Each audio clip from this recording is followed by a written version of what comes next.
And trust me, it's for us. All right, Motion, you got the floor, brother. Awesome. All right. Well, thank you, Dr. T. So as I said, we're going to be going on a little journey today. It is 3 hours, but it's going to feel very, very fast. We have two destinations in mind. We want to first start off by discussing some key learnings that we got from the Prince George County's response to the COVID-19 vaccine and your adoption of the vaccine. And then we're going to switch gears and move over to a little bit of another destination. We want to try and find ways to carry over the most impactful initiatives from the vaccine response over to other long-standing health challenges in the community. We have a packed agenda, as I said. We'll start off with a short warm-up, and then we will go straight into two groups or buses, if you will, since we are taking this journey approach. In each of these buses, you will meet two personas, and I'll talk a bit about what personas are in a bit. And you're going to be with this persona for the rest of the journey. We'll regroup for dinner, and then at the end for a bit of share back, and we'll talk about what about the conversations that happen in your groups. We have 3 activities lined up over the course of the evening, and we're going to try and get to these 2 destinations through these 3 activities. Over the course of the evening, you will also encounter roadblocks, bridges, and so essentially things that help move us forward in these journeys and things that kind of prevented us from achieving these, getting to these destinations. So I know this sounds like a whole lot, but all will become clear when you go into your breakout buses. Michelle, if you could move to the next one. All right, so as I said, you're going to meet 2 personas, and each persona is assigned to a breakout group. So shortly after the warm-up, when we go into our breakout groups, we will ask you to actually identify with this persona and kind of play the role of that persona, or wear their hat, if you will, for the course of the rest of the evening. Now, a persona is a fictional character. It's a representation of the needs, thoughts, and goals of our target user.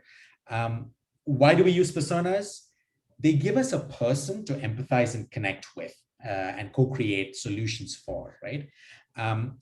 Even though these are fictional characters, they are based off of real people. And it's very likely you may have met them, you may be aware of them. So again, we want to think like these 2 personas. So you will meet Joy or you will meet Omar. It's going to be one of the 2 folks. And you're going to be boarding a bus with each of them and a bunch of others. And the first journey that we'll go through is the COVID-19 vaccine journey. So how Joy and Omar essentially went from learning about the vaccine, making a decision about it, and getting it. And then, so that's going to be in activities 1 and 2. And in the third activity of the evening, we're going to be changing the journey a bit for these 2 personas.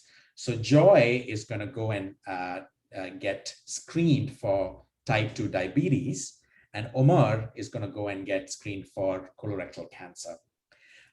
Again, I know this is a bit much, but once we get into our breakout groups, we have expert facilitators or drivers, if you will, and conductors or co-facilitators who will steer you in the right direction and explain to you who is Joy, who's Omar, and what are they trying to do. All right, so with that, I'm going to pass over back to Michelle, who's going to walk us through some of our housekeeping ground rules, and then we'll be on our way. Thank you. So just to set some expectations, technology troubles do happen. So please let us know anytime in the chat if you can't hear or see us, and we can try and help you out. As well, don't forget to mute and unmute yourself if you want to talk. There might be some background noise, and that's totally okay. Just unmute yourself when you want to speak and then mute yourself back. And as Mohsen mentioned at the very beginning, we are recording this session, and we will use our experiences from today to promote and improve the work of Communivax moving forwards. And lastly, your role today Well, there's 5 guidelines that we want to introduce here. Number 1 is to be an active participant. Please be as vocal and participate as much as you can in all the activities and discussions. Number 2 is to be present. We ask that you please put your phone to the side and maybe save it for the breaks in between that we'll have scheduled. Number 3 is to build on ideas. We will have a few activities that will ask you to identify roadblocks or barriers and bridges or initiatives. And so we each have so many ideas, and they're often made better by building upon each other, which we will soon experience in the warm-up. Number 4 is to listen to others. Please try not to interrupt or speak over each other, and try to give each other space if you feel like you've been talking a lot or most of the session. We'd also like to add that we have many different perspectives in the room, and that each of them are valid and important. So we ask that you do not challenge each other's experiences, and think about how you can leverage what you're hearing in the room to further the conversation instead. And number 5, please share as much as you can and that you're comfortable sharing. We want to draw on all of your collective experiences and expertise, and that is how we will get the most out of the workshop today. So before I move on to the warm-up, does anyone have any questions or is experiencing technical difficulties right now? Okay, so I'm going to paste a link to Miro in the chat. Please let me know if you cannot find it. The chat button is at the very bottom in middle of the toolbar. And when you click on it, it should open to a warm-up activity board. And Michelle, when we click and we go to the board, can you see us arrive at the board? Yes, I can. Amazing.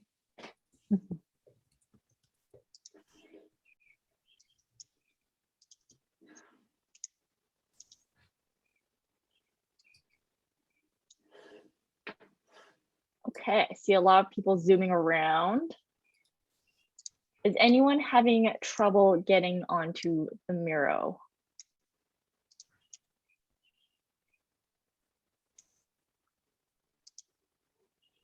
I see 11, 12, 13, 14. So I'll give folks maybe a minute or so to get onto the Miro.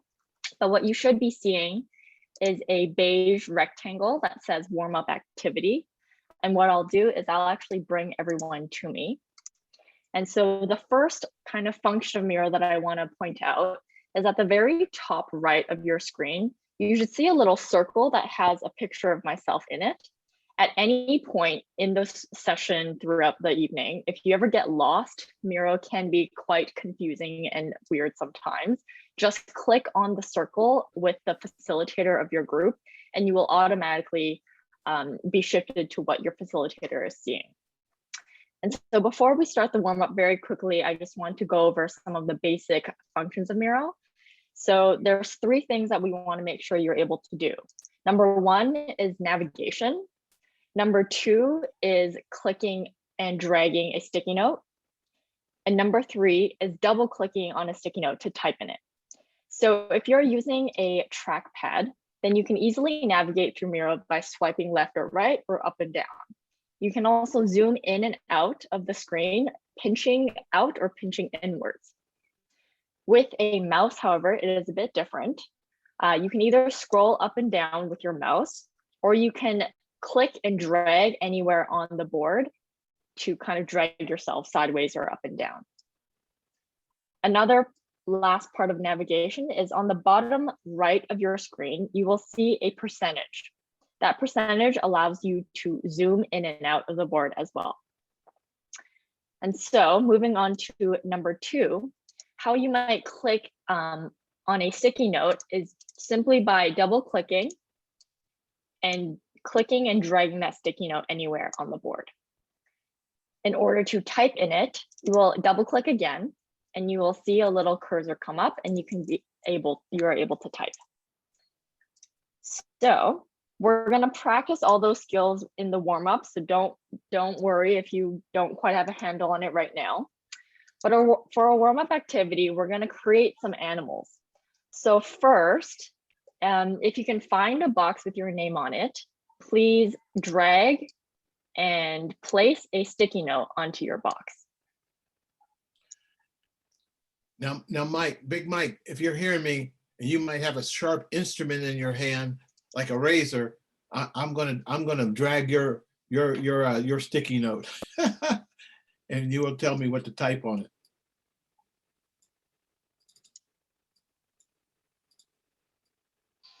Thank you, Dr. T. All right, Mike, I got your sticky note there, and we'll wait for instructions. I see some good dragging going on. Is there anyone having issues finding the board or clicking and dragging the sticky note to their box?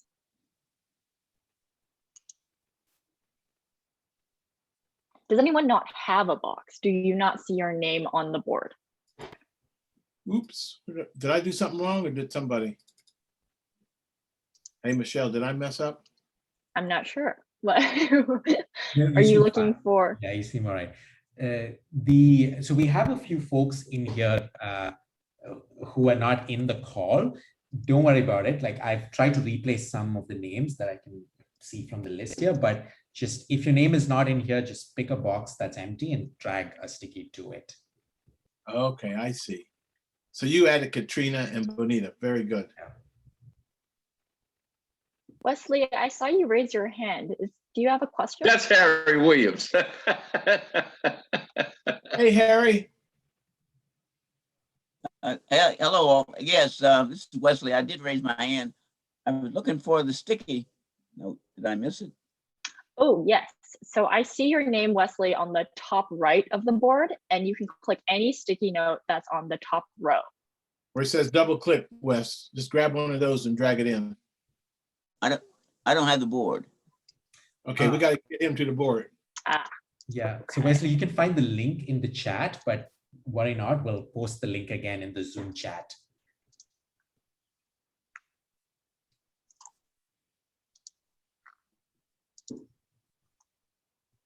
Wesley, I've just pasted the link again in the chat. Let me know if you can't find it.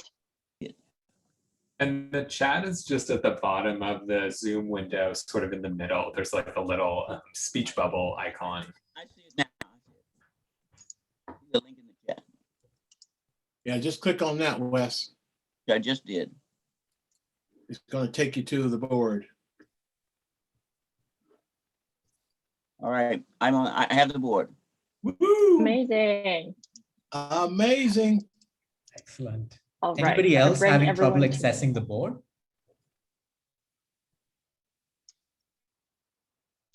Good, looks like everybody's in. Great. Okay, so we're gonna do a really quick warm up. So please click and drag a sticky note to the box with your name on it. And what we're gonna do first is double click on the sticky note and describe an animal that you wish existed. It can be any animal, it can be fictional, non-fictional, doesn't matter. Just a few words of an animal that you wish existed. Hey, Mike, in case you're holding a razor, what's the animal you wish existed? Dog. A dog. I didn't hear the question. Say it again. Any animal that you wish existed. It can be existing or non-existing, could be fictional, could be fake. I guess I'd like to be a flying lion. Love All right. it. All right, we got a flying. I'll be king of everywhere I land. Oh, there you go. I thought you were going to say, "Where's my dragon?" Hey, excuse me, I just came out. I need to get back to the squares. And you want Yes. to board? Oh, go I need to ahead. get back to the belt board. I see all you guys. I don't see you. I need to get back to the board. Go to the chat and click on the link.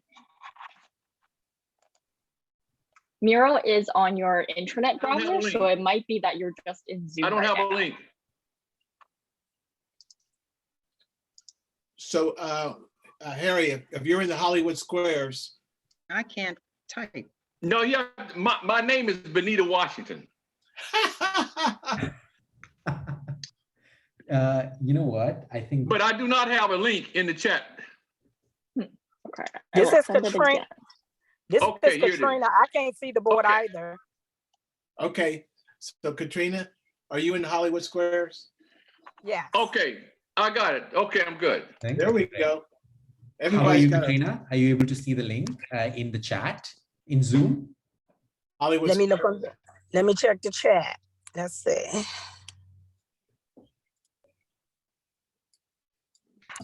Go to the chat. Okay, let me get to the chat. Let's see. One thing that's confusing about the chat is that the icon is at the bottom of the screen, and then when you hit it, it opens up on the right side of the screen, sort of like a chat column, and then the link is there. So it's a little weird because you hit a button in the middle at the bottom of the screen, and then it pops out over to the side. Okay, let me see.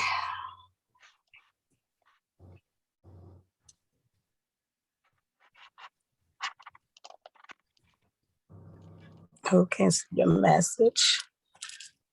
I clicked on the link. It wants me to sign in. So let's see. It say email and password. Let me go back. I can't get in. That's strange. You shouldn't have to create an account for this one.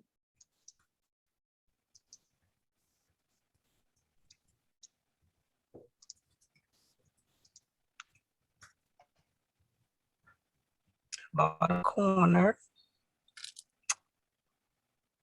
I'm in the chat.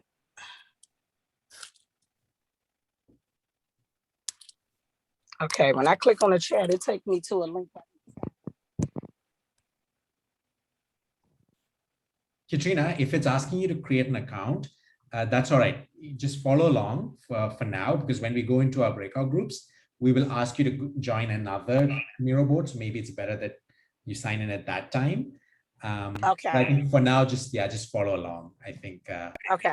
Right now, I'm just as a question, I'm unable to type anything, and I can pull, and I drug Okay, sticky note great. into my box, but I'm unable to type. I just have this little black icon thing instead of cursor, a little black cursor.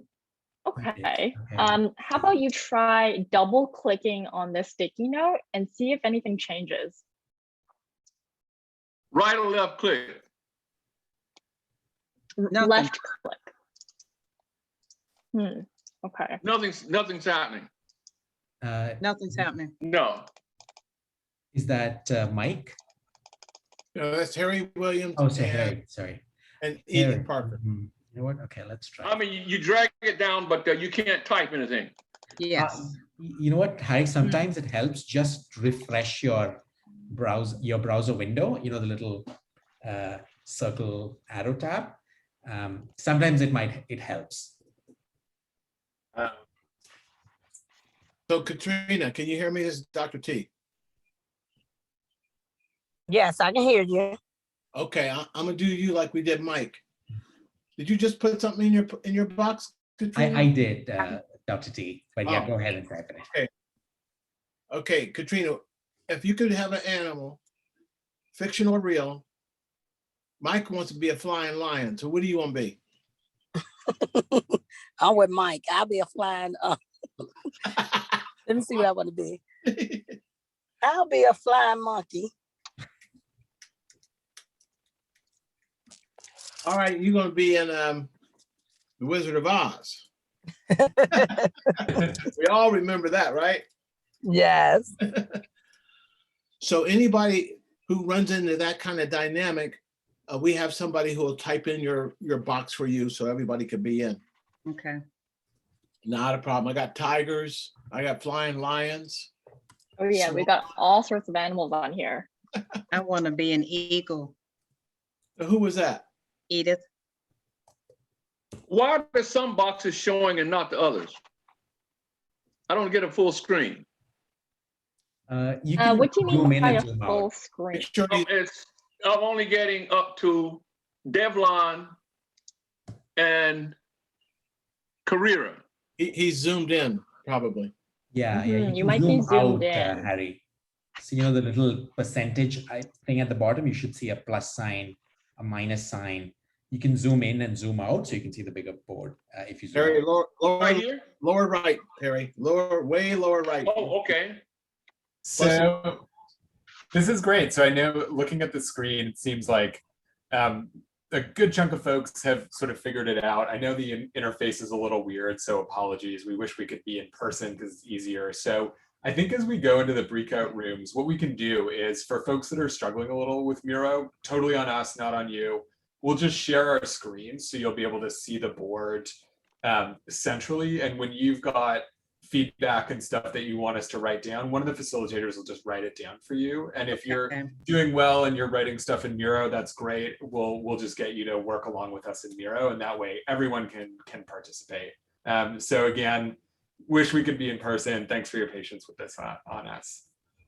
I wish I could come up to Canada too. I mean, it's finally nice. It's a good time to visit. The raccoons are a little wild in Toronto though. So if you're gonna come up here, I mean, just be careful with your garbage.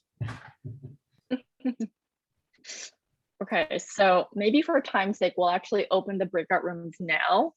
And we'll meet you back at dinner time. So just before we go to the breakout rooms, can we come back to Hollywood Squares Yeah, sure. as a group? All right, everyone. So we get back on Zoom, yeah, we want to have a chat here.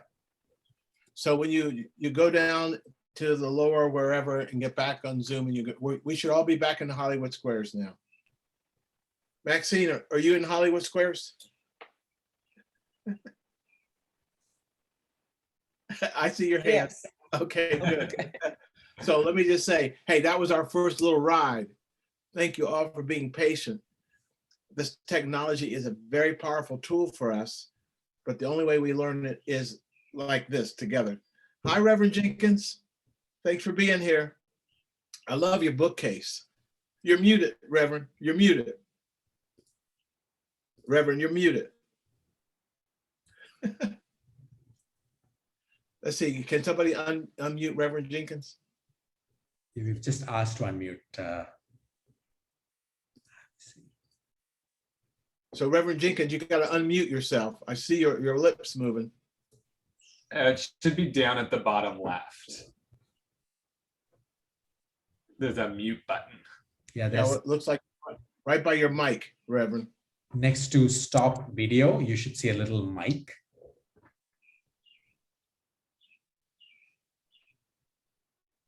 Okay, I can see her looking. That means that she is hearing us. So all of this is our pandemic experience of maximizing this technology. And we're going to be using it moving forward, as many of these are members of our Community Research Advisory Board, my friends from Canada. So we're giving them a dry run of what the future is going to be like. And we'll get there together. Okay, my friends. Now what comes next? All right, so we're gonna open the breakout rooms and then we'll see you in a different, smaller room. Reverend Jenkins, I think like you were your able to voice. unmute yourself finally. Reverend Jenkins? Now she froze. So let's see, we'll see her in the breakout. Yeah, we'll see you.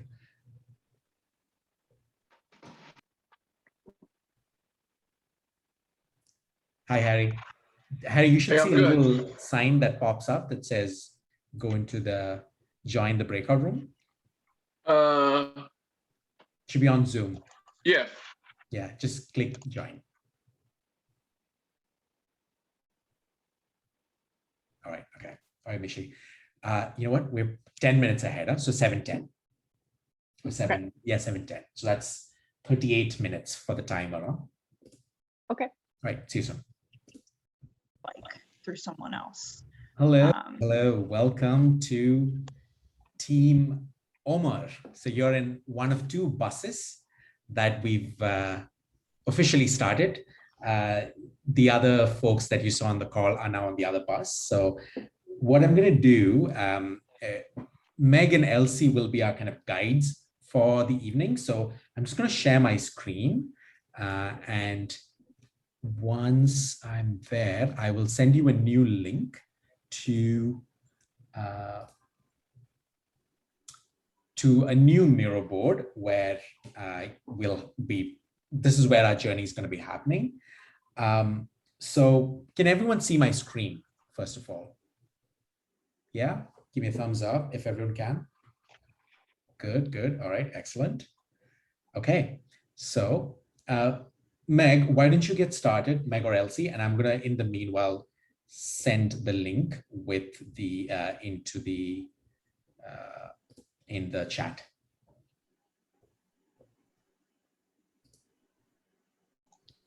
Okay, so like I said, we're going to have you answer questions creatively. So this is for tonight. This is who we as a team are. We are Omar. So let's talk a little bit more about who Omar is. So he is a resident of Prince George's County. He's 24. He's doing construction work. He was helping build the Purple Line before that all got halted again. So he's a hardworking guy. He has been working construction to earn money for his family. He has 2 kids and a wife. And he's had trouble finding jobs that offer him health insurance and long-term good pay because he has a nonviolent felony on his record. But it's really important to him that he works to get a good paying job to keep his family going. So he is a really healthy guy. He's really physically fit and he takes good care of himself. So when COVID came around and things were shutting down, he wasn't super worried about getting COVID-19 because he doesn't get sick that much. And so now that the vaccine is around, he doesn't think that it's super important for him to get it. So we're going to flesh out more of his life and we're going to learn more about him, and you're going to co-build this person through people you know, experiences you've had, things like that, so that we can understand more. But before we jump into everything, does anybody have any questions or like logistical things going on?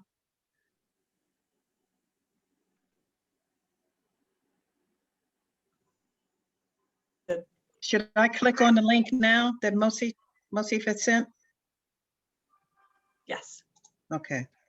Mohsin, you're muted. Bring the link back. My apologies. So the link is in the chat. Feel free to click on that. So this is a different board from the one that you were in earlier for the warm-up. We're going to be in this board for the rest of the evening. So just make sure you find your way in before we continue further. Anybody having challenges accessing, let me know. I already see a bunch of folks in there, but I'm going to paste the link one more time in the chat for those that are not able to find it.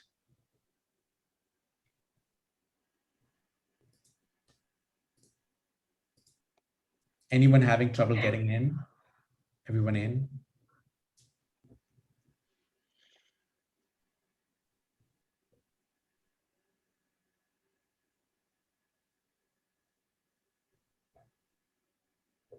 Okay.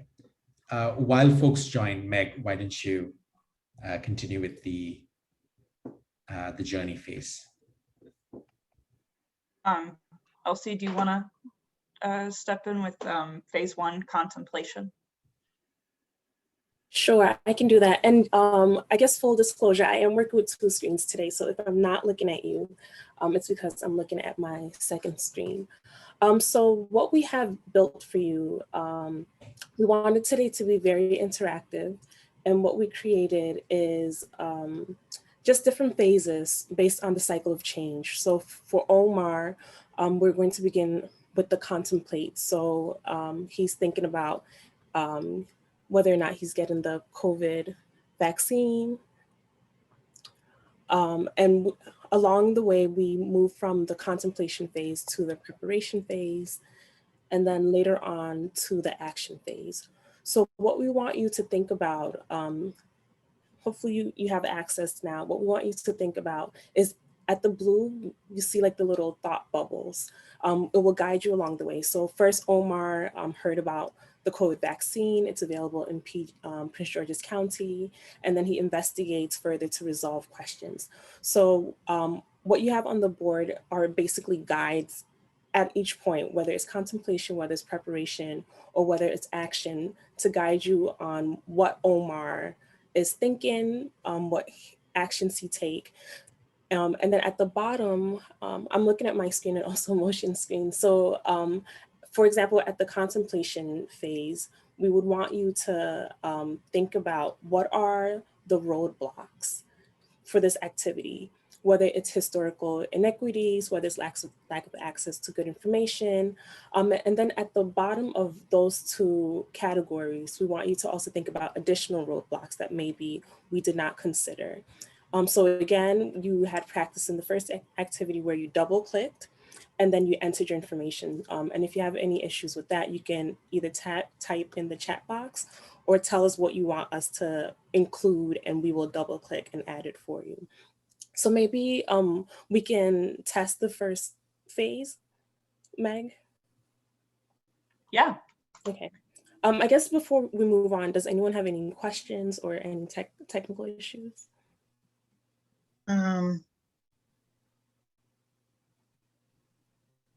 Yeah, I do.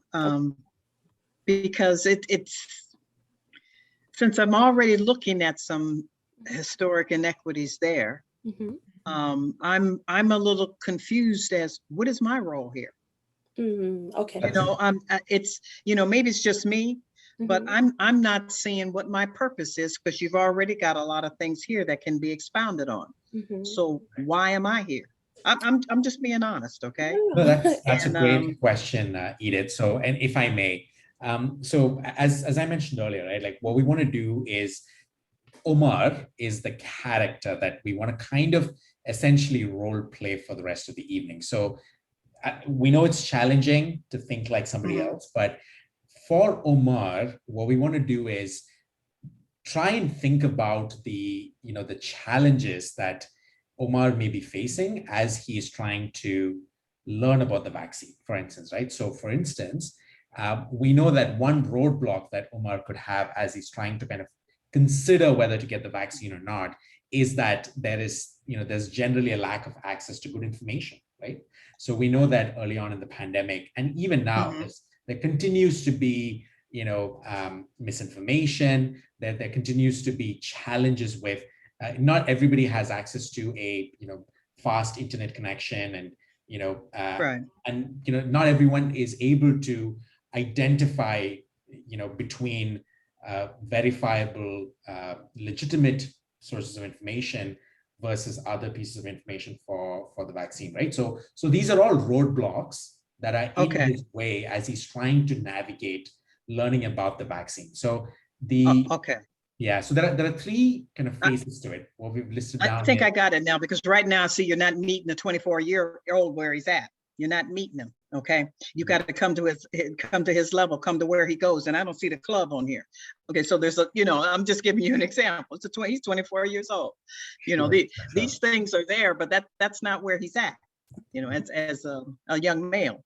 Okay, I think I get it now. I'm sorry, guys, for everyone else. I know you guys understand, but I just, for me, you know, I was kind of at miss on how can I input, but right now I just see we're not meeting him where he goes.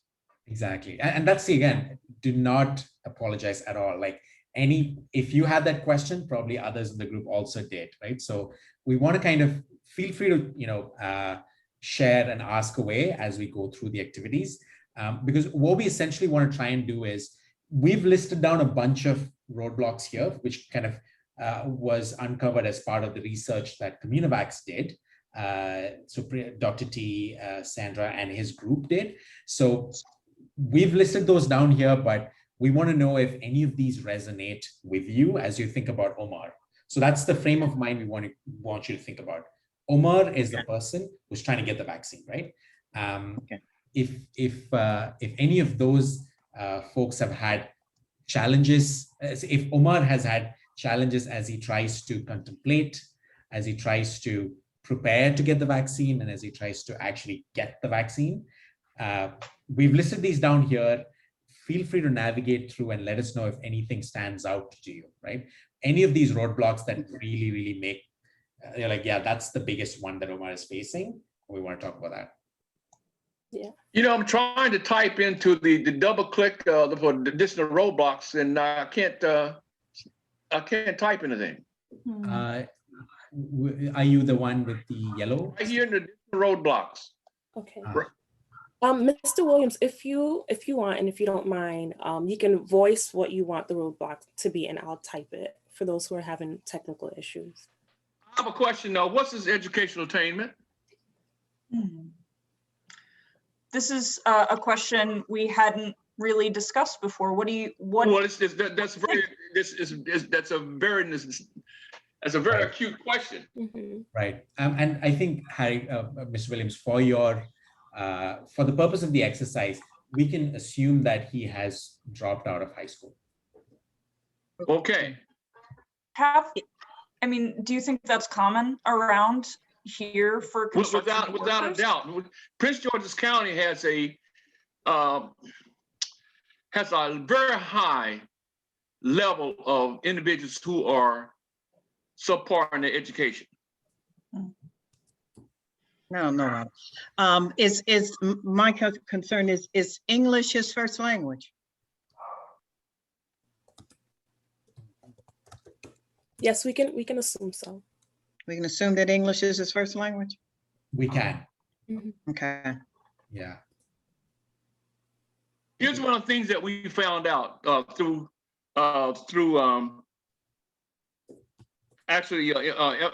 information concerning outcomes of individuals, especially in the penal system. We have at least in Prince George's County a 20-21% adult illiteracy rate. Really? What was the statistic again, Harry? There was some data that showed the age range of the literacy rate. I don't have access to it now, but it had, if you between 18, 24, et cetera. 18 to 24 years of age is 21% adult illiteracy rate. 21%? Yes. In that age range? 18 to 24. Okay.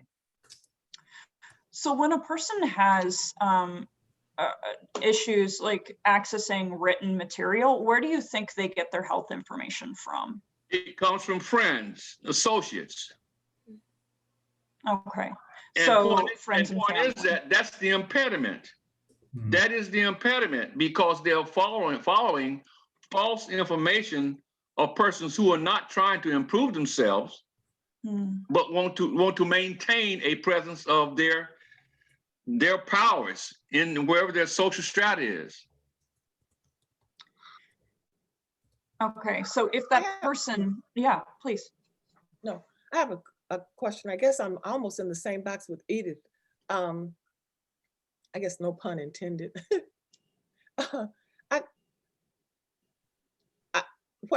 don't see what I'm looking for up here. So does that mean I add to additional roadblocks? Okay, yes. So and it may go back to his ability to understand, but he doesn't have an understanding of what health is. He thinks even the basic that knowledge because he of works what out and he does this and he does that, is that he's then healthy, but he doesn't have an understanding of health. I don't know if that's. I want to move that conversation to another level. It's not upon them and understanding what health is. Point is that these individuals do not have a sense of consciousness about who they are as individuals. It's what we call in the reconstituting of the Black male. And what we come to find is that they do not have a sense of presence. They do not have a sense of concept of family. They do not have a sense of information about who they are as a person, respect, responsibility. None of these things exist in their presence except for them to survive. Well, that might be, I don't know what came first, the chicken or the egg, but what the result is that he doesn't have a concept of health. Well, I'm saying that's minuscule. I'm looking at the larger picture, which is he does not have a concept of self. That's what we talk about, the reconstituting of the Black male. And if you do not have a concept about who you are and how you fit in society, then you really do not exist except a person who is thriving to literally exist and survive. So something we're hearing from people is that vaccination, whether you want to get a vaccine or not, is really personal. It's really based on your own opinion. And what do you think that when that's the situation, how do you think that impacts their decision on whether to get a vaccine or not? I see a lack of If I'm understanding trying to of what the survive every vaccine day, why actually am I is. thinking about a vaccine? Yeah, a lot of people don't understand what the vaccine actually is. It's a protein. It's not, they're comparing it to the flu vaccinations. Okay, and with the flu, you're getting a piece of a flu from years ago, whereas this is all protein to enhance your immune system. Totally different. So that's, you know, what I've heard is a lot of confusion from constituents because they think that it's similar to the flu vaccine, and it's not. It's totally different. So a lot of people don't understand just exactly what is this. This is a protein that's going to enhance your own immune system. It's not injecting you with some past virus. That's the key, because the flu vaccine is totally different. That's why a lot of people, you know, had a problem with that. But that's where I see a lot of problems, especially with young people, okay? Not understanding because they don't have that basic biology history, okay? Well, they don't understand exactly what it is. But when Maxine indicated about the understand health, that should be there because that's real important what she said. You know, Harry's is one thing, but what she said also is real important. They don't understand anything about health, have no clue. I need to digress for a second. We've done studies with these individuals, especially with individuals who are incarcerated or returning citizens. And these individuals, especially in that 18 to 24-year-old group, we've done the studies, the testing. They function on a 3rd and 4th grade reading level. Their concept of reasoning, logic, understanding is nil. Their whole existence is based on survival. They have kids, they have families, and their means of support comes out of surviving day by day. There's another factor that I'm going to bring in the conversation. This goes down to individuals who have kids, but yet still, these kids are what we call couch surfers. Couch surfers are individuals who are living on the street and they find somewhere to stay every night, each and every night. Yeah. So these individuals that you're speaking of, they're 24, 25 years, they're trying to survive. They have no concept about taking a virus, what it means, the concept. They have no idea. They're looking literally at the basic element of survival. Maslow's hierarchy, survival, food, clothing. Right. But this gentleman is a construction worker with children and a wife, right? Was that his wife? His whole presence is trying to survive. Yeah. Now, the point is that what I would go back to say is that there needs to be a definite regimen of support for this individual in order to readdress his social development. So where should that say, support? Even as yeah. Sorry, I was just going to say, yeah. So Harry, you meant to say, I think something like he needs to be supported even just from a very basic understanding of health perspective. No, it goes beyond that point. When I say the reconstituting of the Black male, this is literally cleaning him up mentally, emotionally, and socially, and redirecting his energy to create a new concept about his priorities, his responsibility as a human being, respect, honesty, dignity. Gotcha. They have no socialization. They have not been socialized. Okay. How about, okay, let's shift gears a bit to the latter part of the journey, right? Like so we know that there's a lot of these kind of more fundamental challenges, even at the contemplation phase. How about, let's assume that even if Omar has decided to get the vaccine, right? What might be some roadblocks or challenges you foresee there? Assuming that, he's somehow managed to overcome some of those earlier roadblocks, what might be some challenges that might prevent him from even actually getting the vaccine, even if he were to decide, he had decided about it? His peers. Mm-hmm. Are they getting it or not, right? Can I go that? His peers, directly. Mm-hmm. Can I go back to the contemplation phase having to do with the preparation phase, is that he doesn't understand health. I'm just looking at what the information that you gave us. And so one of the things, and I'm assuming, let's say that Omar lives in Prince George's County, since we are, is that right? Can I assume that? Yes, he does. Okay. And so in Maryland, we have expanded Medicaid, medical assistance, expanded. So depending on his percentage of income, he's eligible for medical assistance. And I'm sure that his wife and his children are. So that's an avenue for him if he has that information. That So the he question is, doesn't, does he even when he know says that he doesn't have health insurance. And so that's something that we could support him in determining, and that's not hard to do with him and his family, if we are already engaged with him. And I'm assuming that we are, since we have this information. And maybe I'm making too many assumptions. No, But this is if great. we have that information, Maryland is an expanded Medicaid state. If if his percentage of income is below, I think, and Edith may know this better than I, over 138% of poverty, and he has 2 children and a wife, there's a family of 4, then he's maybe eligible. And if he is eligible, then he has insurance coverage. Based on his job position, because I'm sure he's a laborer, since he's not a skilled carpenter or plumber or anything like that. He, because the numbers have changed, and like they said, they've expanded Medicaid. Him and his whole family could get Medicaid. So Yeah.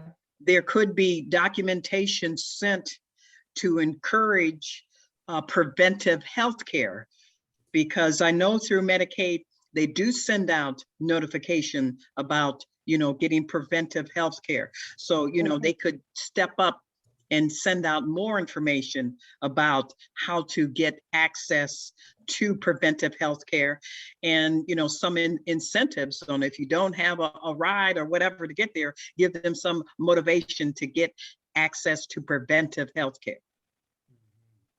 Yeah. And by him they've also, receiving that- Medicaid has also expanded access to mental health provisions. Yes. They've expanded that also for the entire family. Yes. If I might digress for a second, there's a concept of processing content, and I'm not going to get into the content at this very moment, but the point is to get to the root concern about understanding where these individuals are and the help that they need. There are not enough comprehensive services to address the root needs of individuals being able to understand who they are as a person in responsibility. The first thing that needs to happen is that these individuals need to be cleaned up mentally, physically, socially, and emotionally. You have to create an environment where they feel as if they belong and they are a part of society and not removed from society. A lot of these individuals feel as if that they have been removed. If we can get them to a point of where they can understand that they are individuals that can be accepted as a person and become responsible, I think all those other elements you're speaking of, all those programs that are involved, we can give them that information and they can take advantage of it. But until they understand their own responsibility, who they are as a person, all of this is not going to be functional. I mean, from my position. Mr. Williams, can I push you a little bit? What are some concrete ways or methods that you can identify and say, okay, not just like a program or speak abstractly, but what are some things that are available in the community or can become available in the community that you can state Omar can tap into X resource in order for him to learn who he is or have a better sense of self? We did a roundtable with young kids, middle school, and in those 20 some persons in that group, we would actually go around and ask them. I'll give you a perfect example.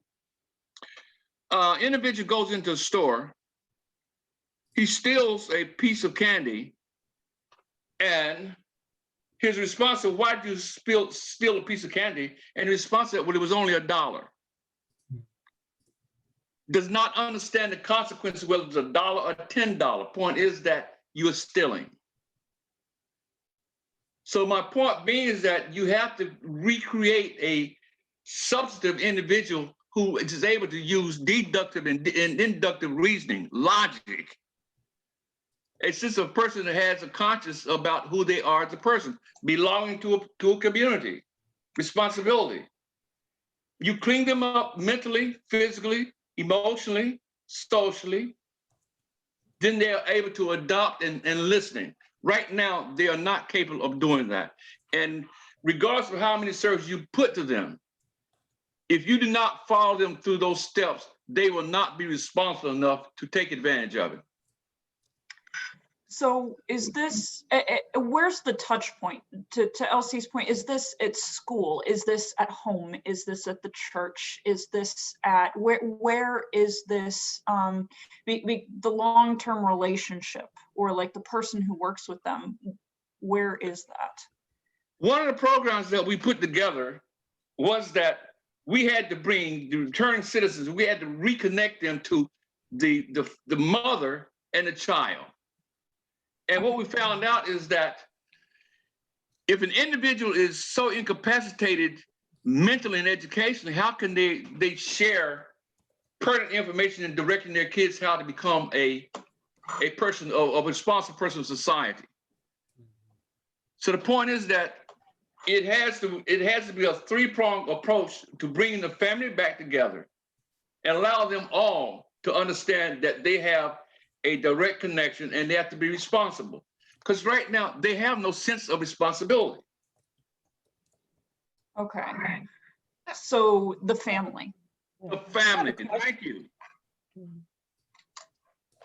Yeah, what I'm hearing also is like a reunification of the family, but then also a reunification of the person, the family, and the community. Correct.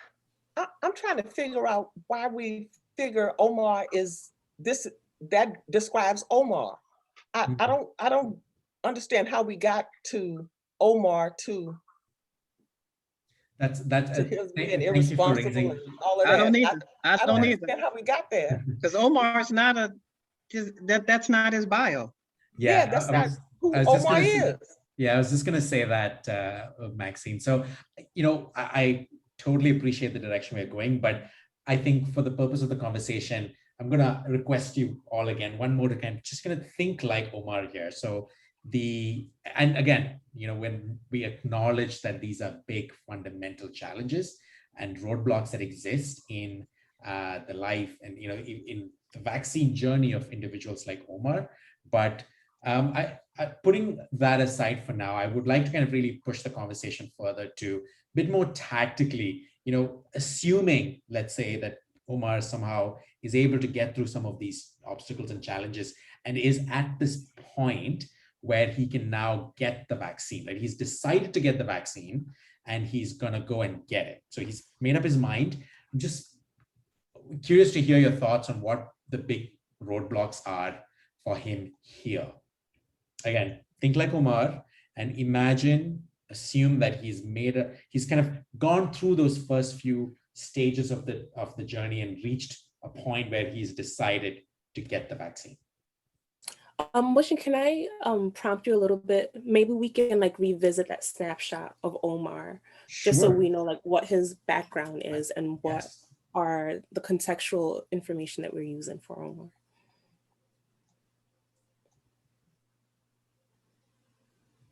So if you want to So take I think like we're taking like a minute to maybe review Omar again. For sure, for sure.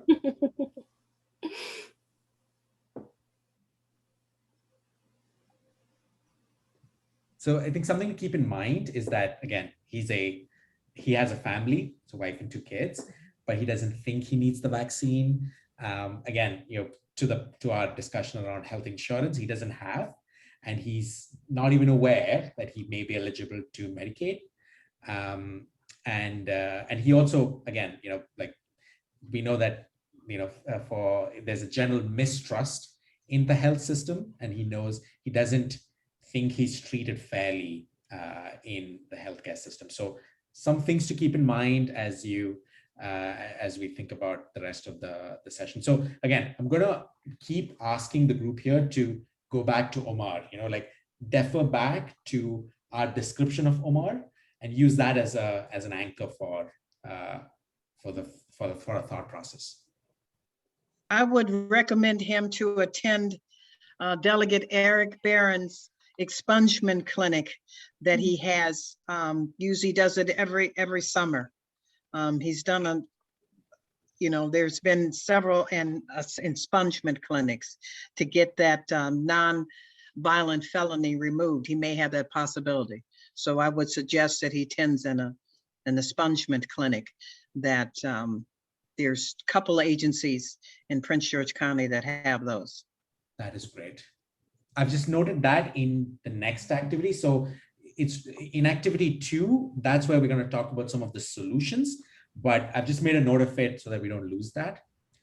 All right, coming back to our stage 3 of the vaccine journey, right? Think about Omar again. He's made up his mind to get the vaccine, and this is COVID-19 vaccine, and now he needs to go and get it. So I have a question for you. Roadblocks. I have a question for you. Sure. Omar has a record, correct? Yes, he does. He's 24, correct? Mm-hmm.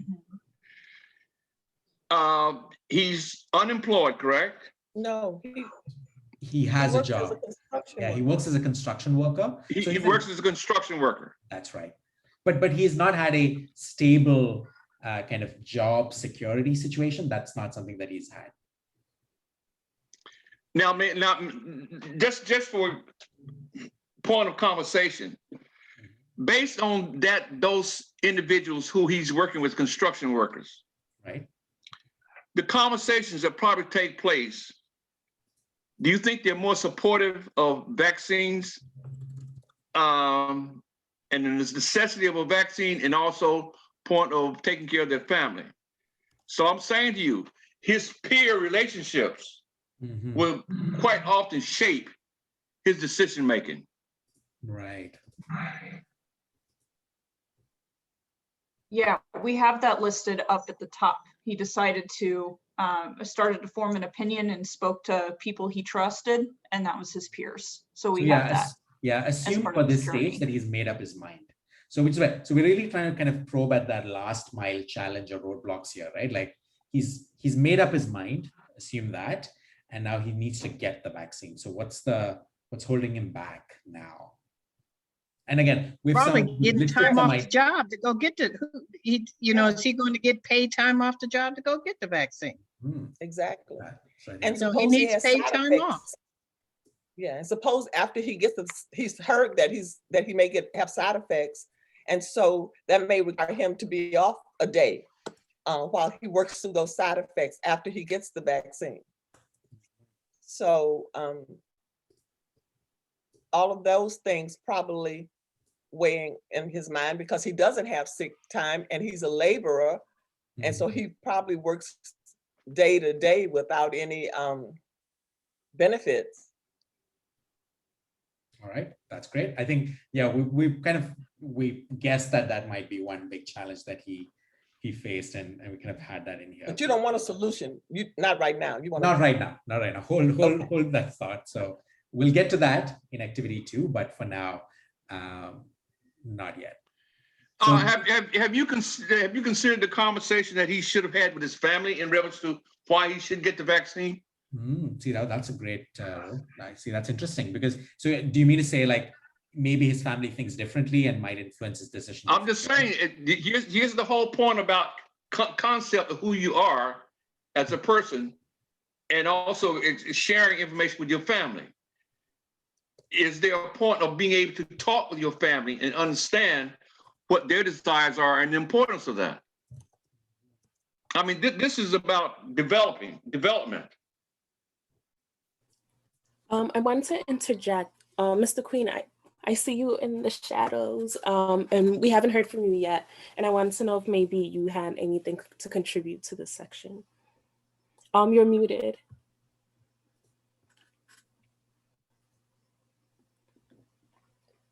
All right. Thought I had, we haven't mentioned it, it would be cost. Something might be of interest to Omar as to what it may cost for him to receive the vaccine. So, concern might be how much will it cost him financially to get the vaccine? So you think he assumes that there's a price to pay for the vaccine? Like it's not free, right? So to me, that would be something that he would want information about and should help him. Oh, somebody else wanted to add something? Transportation, we haven't talked about transportation. That also might be an issue for him, being able to transportation to get the vaccine. Those would be two that would come to my mind. So when you say transportation, there are solutions to those, Wes, but we can't talk about the solution. Not yet, yeah, but like put that mental pin, we'll get to that. But could you elaborate on transportation? Did you mean access to public transportation? Is that the challenge, or do you mean is it far off? What do you mean? Well, my guess is, and I don't know, my guess is he would need to use a public transportation, or he may carpool with a coworker. Either one of those could be a challenge, to get the vaccination. So my guess is whether he has a car of his own, but my guess is he probably needs public transportation or a carpool with a coworker. Gotcha. Okay. That's a big consideration, right? Like trying to figure out, like, okay, how do I even get there, right? And for somebody like him, that might be a challenge. Sorry, go on. I don't know about in Prince George's County, but Uber and Lyft offer free rides to vaccine centers. They're still doing it. They're still offering the free rides. Yeah. Uber and Lyft.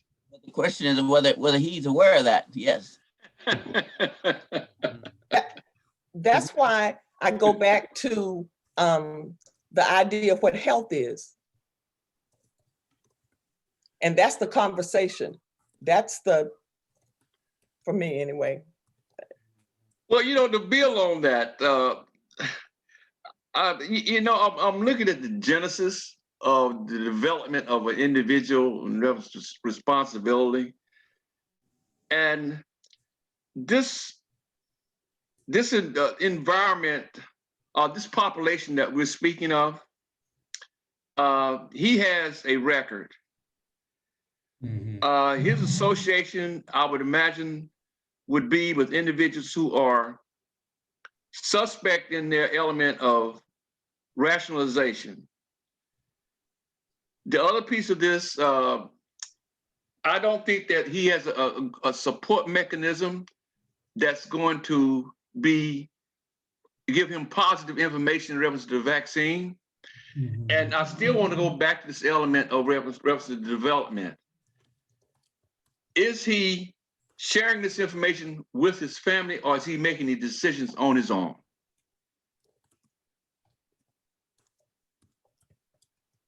Well, there's one other possible source.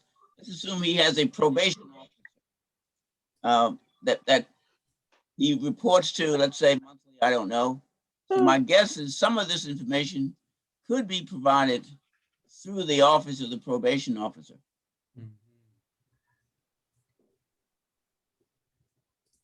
So like, I think that's very important. So what you mean to say is like the probation officer is an important individual in helping Omar decide about things like getting the vaccine. And I guess the comment that you made was that whether the probation officer is actually providing him that information, or is he reaching out to the officer seeking information? Is that what you mean? Did I get that right? Yes, yes.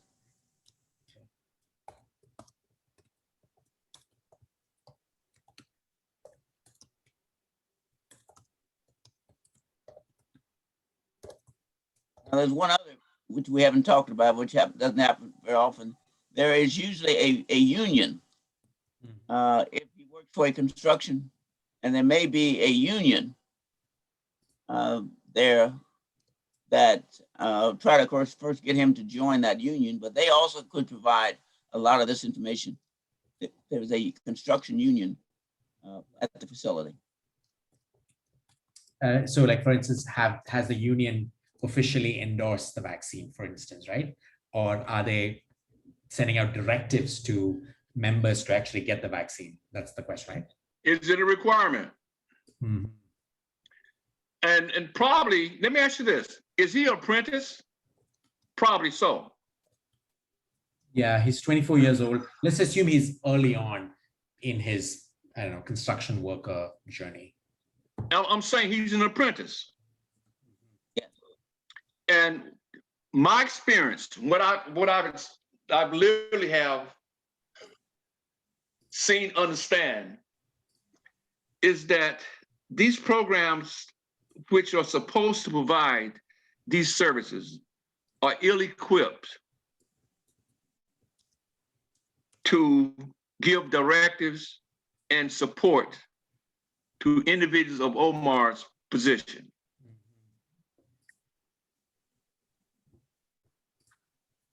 So you're asking where is the root of conflict? It starts with support mechanisms. Got it. Okay. This is great. So, okay, I, again, appreciate the candor that you all exhibited. I know we've started off a bit on the negative foot here, and that was by design. We really wanted to kind of probe at what some of those roadblocks were for somebody like Omar, right? Like, and of course, as you can imagine, we took the COVID-19 vaccine journey as a bit of an anchor for this conversation, because it really grounds us in something that's very recent and relevant, right? We know that the vaccine kind of really brought to the fore a lot of the gaps, and roadblocks that existed within the health system and the ecosystem for people like Omar to even access something as critical as the COVID vaccine, right? So before we go back to the group and kind of break for dinner, any other major roadblocks that the group here wants to talk about that we've not actually already covered in our conversation so far?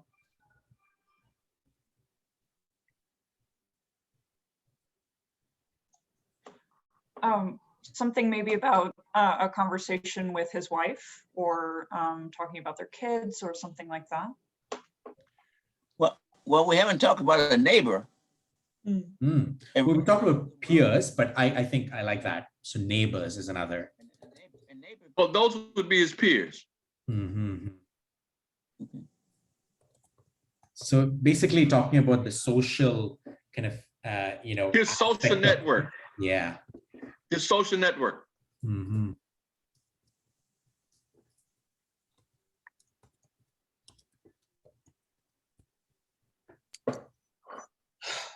All right.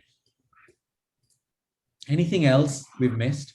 And when we come back after dinner, we will switch gears and go into the solution side of things. So we'll take a positive side to this, to the whole journey, and kind of talk about that. I think if Meg or Elsie, do you want to we have 3 minutes before, or 2 minutes before we head back into dinner, do you want to quickly just, run through what we've discussed as the biggest roadblocks and summarize for the group?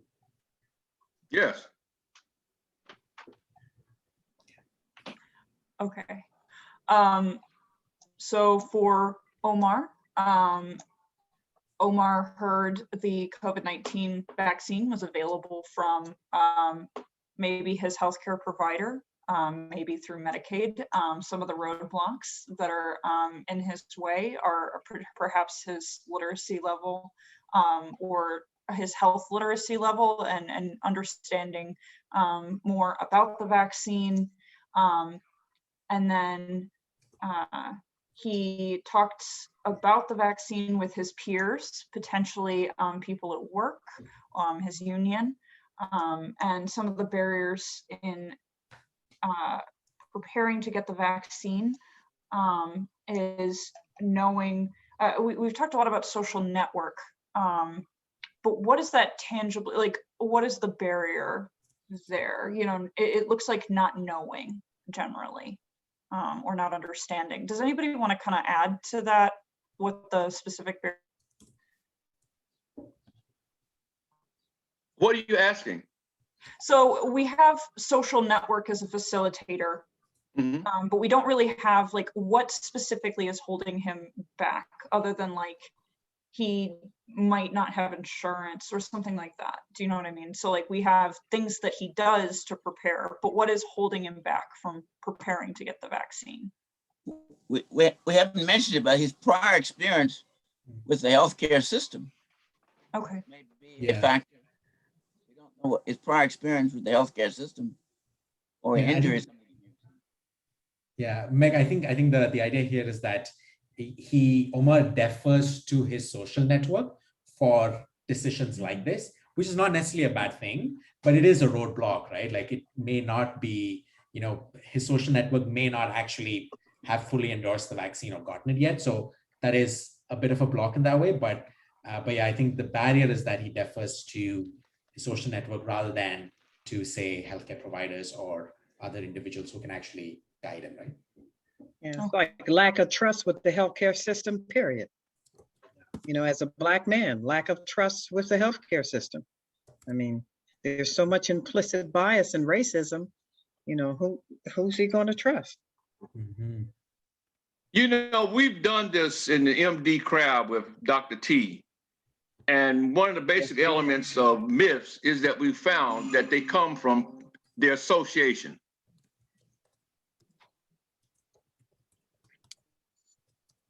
Okay, and just to wrap up, so in action, in terms of actually getting the vaccine itself, some of the biggest roadblocks are logistics around his job, getting time off, paying for the vaccine, having side effects from the vaccine, physically getting there,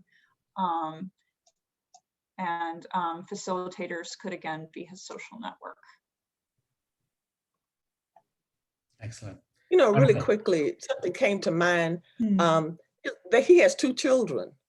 So they were delivered at some place.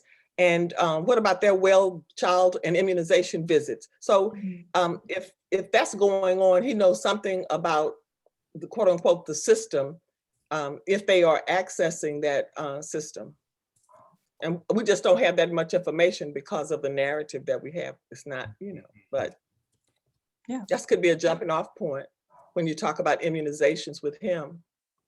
Yeah. And why the children get immunizations. So maybe his children's pediatrician. Yeah. Great. Move that to our facilitators, our next activity. Just kind of skipping ahead a bit. All right, we're going to be heading back to the group right.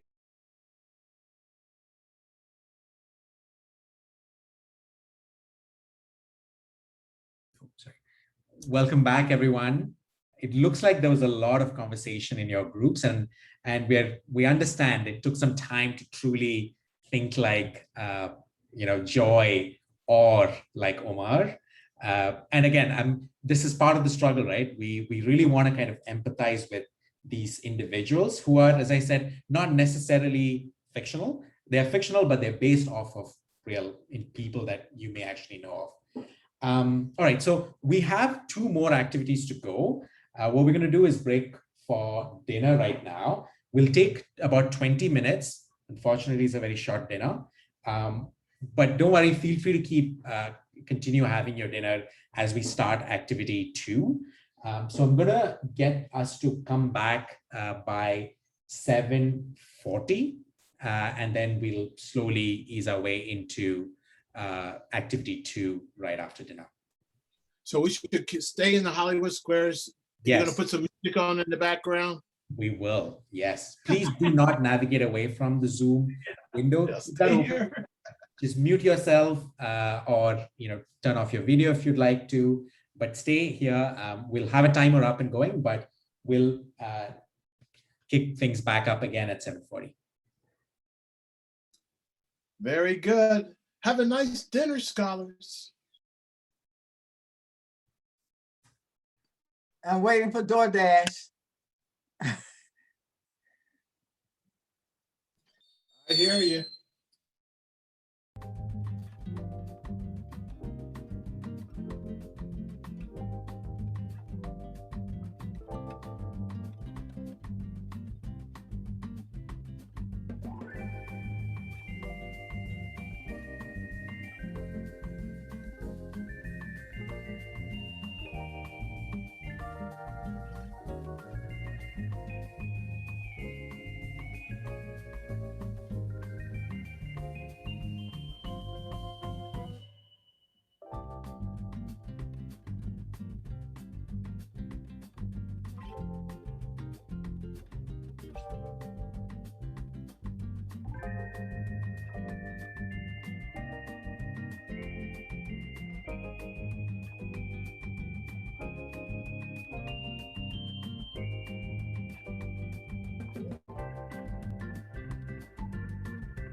Hi, everyone. Hope you are having your dinner right now. We have about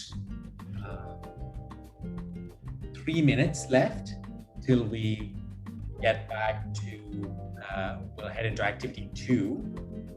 We are running a little over, but that's okay. We'll try and make up some time in activity 2 and 3. But if I can ask you all to get back to your seats, your desks or tables. Again, feel free to keep having your dinner through activity 2, but we will start to, we'll head into our next activity very soon. So please make your way back to your desks with your dinner or beverage or snack if you like. And while you're heading back, we've got a little Zoom poll going about food stops that you that you'd like in Hyattsville. Michelle, do you want to answer that?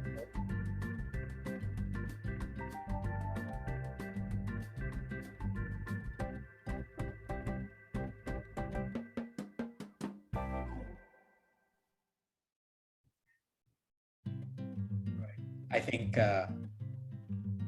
you should be able to see a poll in your Zoom window. It's just a little quick poll, you know, just while you're having dinner. We've listed a few food joints in Hyattsville that I see folks have already started voting. That's great, thank you. Yeah, just some, you know, places that you really like from this list. If your preferred food stop is not on the list, just feel free to type it away in the chat.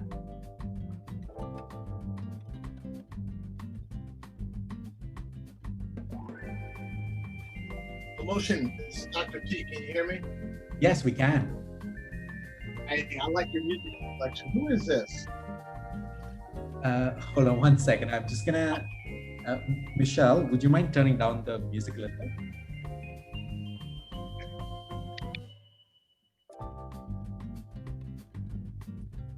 It sounds a little bit like Jovine. Brazilian. I believe this is got like some stock music on Miro, so we're not fully sure who this is, but it is nice, right, for a Wednesday evening. Oh, you're telling me I somehow like music. Something I hear in an elevator. Yeah, Okay, this is like elevator music. There you go. All right, all right. All right, folks, we are just a few seconds. And with that sound effect, we will get back to our activity. Okay, Well, welcome back, everyone. Welcome back. Again, we don't mean to rush you through your dinner, so please, by no means, please continue having your dinner or your snack or your beverage if you need to. In the interest of time, we're only, 1/3 in our journey, by the way. So we still have quite some ground to cover. So we are gonna go straight into our activity 2 now. And before I send us off into our buses with Joy or with Omar, I just want to kind of, give you a bit of a heads up for what to expect. So in activity 1, we discussed roadblocks, right? We spoke about the COVID-19 vaccine journey for Joy or Omar, and we had a good conversation about, some of the big as well as some of the smaller roadblocks that people like Omar and Joy faced. Now in activity 2, we're going to skip over to the positive side of things. What were the things that really worked from the COVID vaccine response? Again, for the same 2 individuals, Joy and Omar, think about the bridges that actually were built in Omar's and Joy's journey. We're going to talk about that and try and kind of have a conversation about the most impactful of those bridges, those initiatives, those partnerships, solutions, what have you. And then we'll carry them over to activity 3, which is where we'll change into our kind of new journey later on. Okay, with that, I'm going to reopen our breakout rooms and have you all join. You should see a notification asking you to join one of the 2 breakout rooms.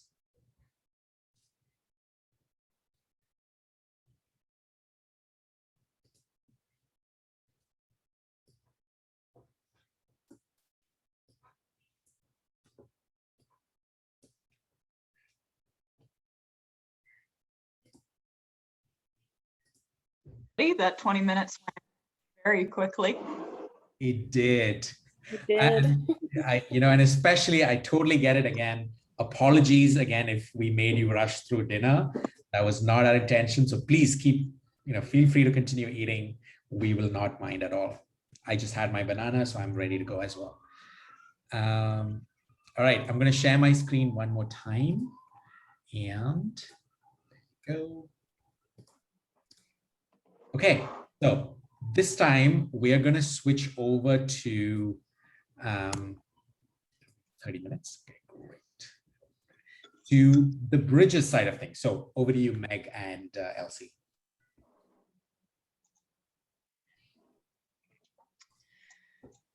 Okay, as we talked about, so now we're going to be working on solutions. We already mentioned a couple when we were bringing up roadblocks, but now we want to think about solving all the things we came up with. So we're going to think back to the big of them for Omar. All right. Ooh, and there they all are.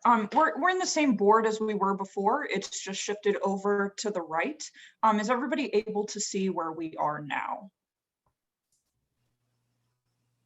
I'm gonna paste the link to the board in our chat, but again, just feel free to follow us along on the screen, and we will scribe and type in whatever you want to share. So don't worry about it. So I guess even before we dive in, based off of our conversation last time, maybe we can zoom in on like the why this matters part of the template, and then just have everyone read that part so that we know like why, like what's the connection between activity 1 and activity 2. Can you remind me where the why this matters is, Elsie? I'm going to bring you all to me. Just give me 1 second. Gotcha. Do you see it now? Yes. So we'll give you a minute to read this over, and then we'll move to the contemplation part.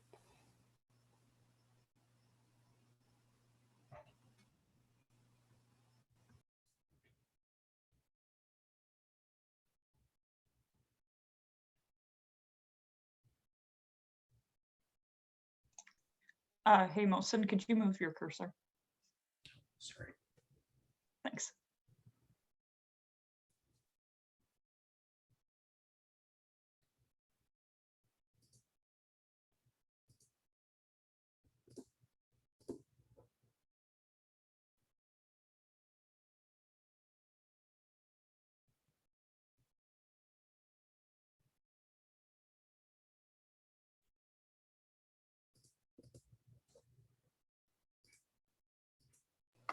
Okay, I think maybe for the sake of time, now you've read the little blurb and you see the connection between activity 1 and activity 2.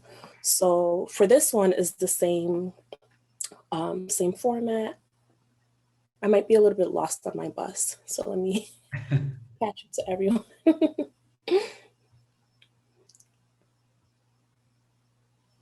All right, so for this one, as you can see, there's the images of the bridges. And again, there's a contemplation phase, the preparation, and then the action.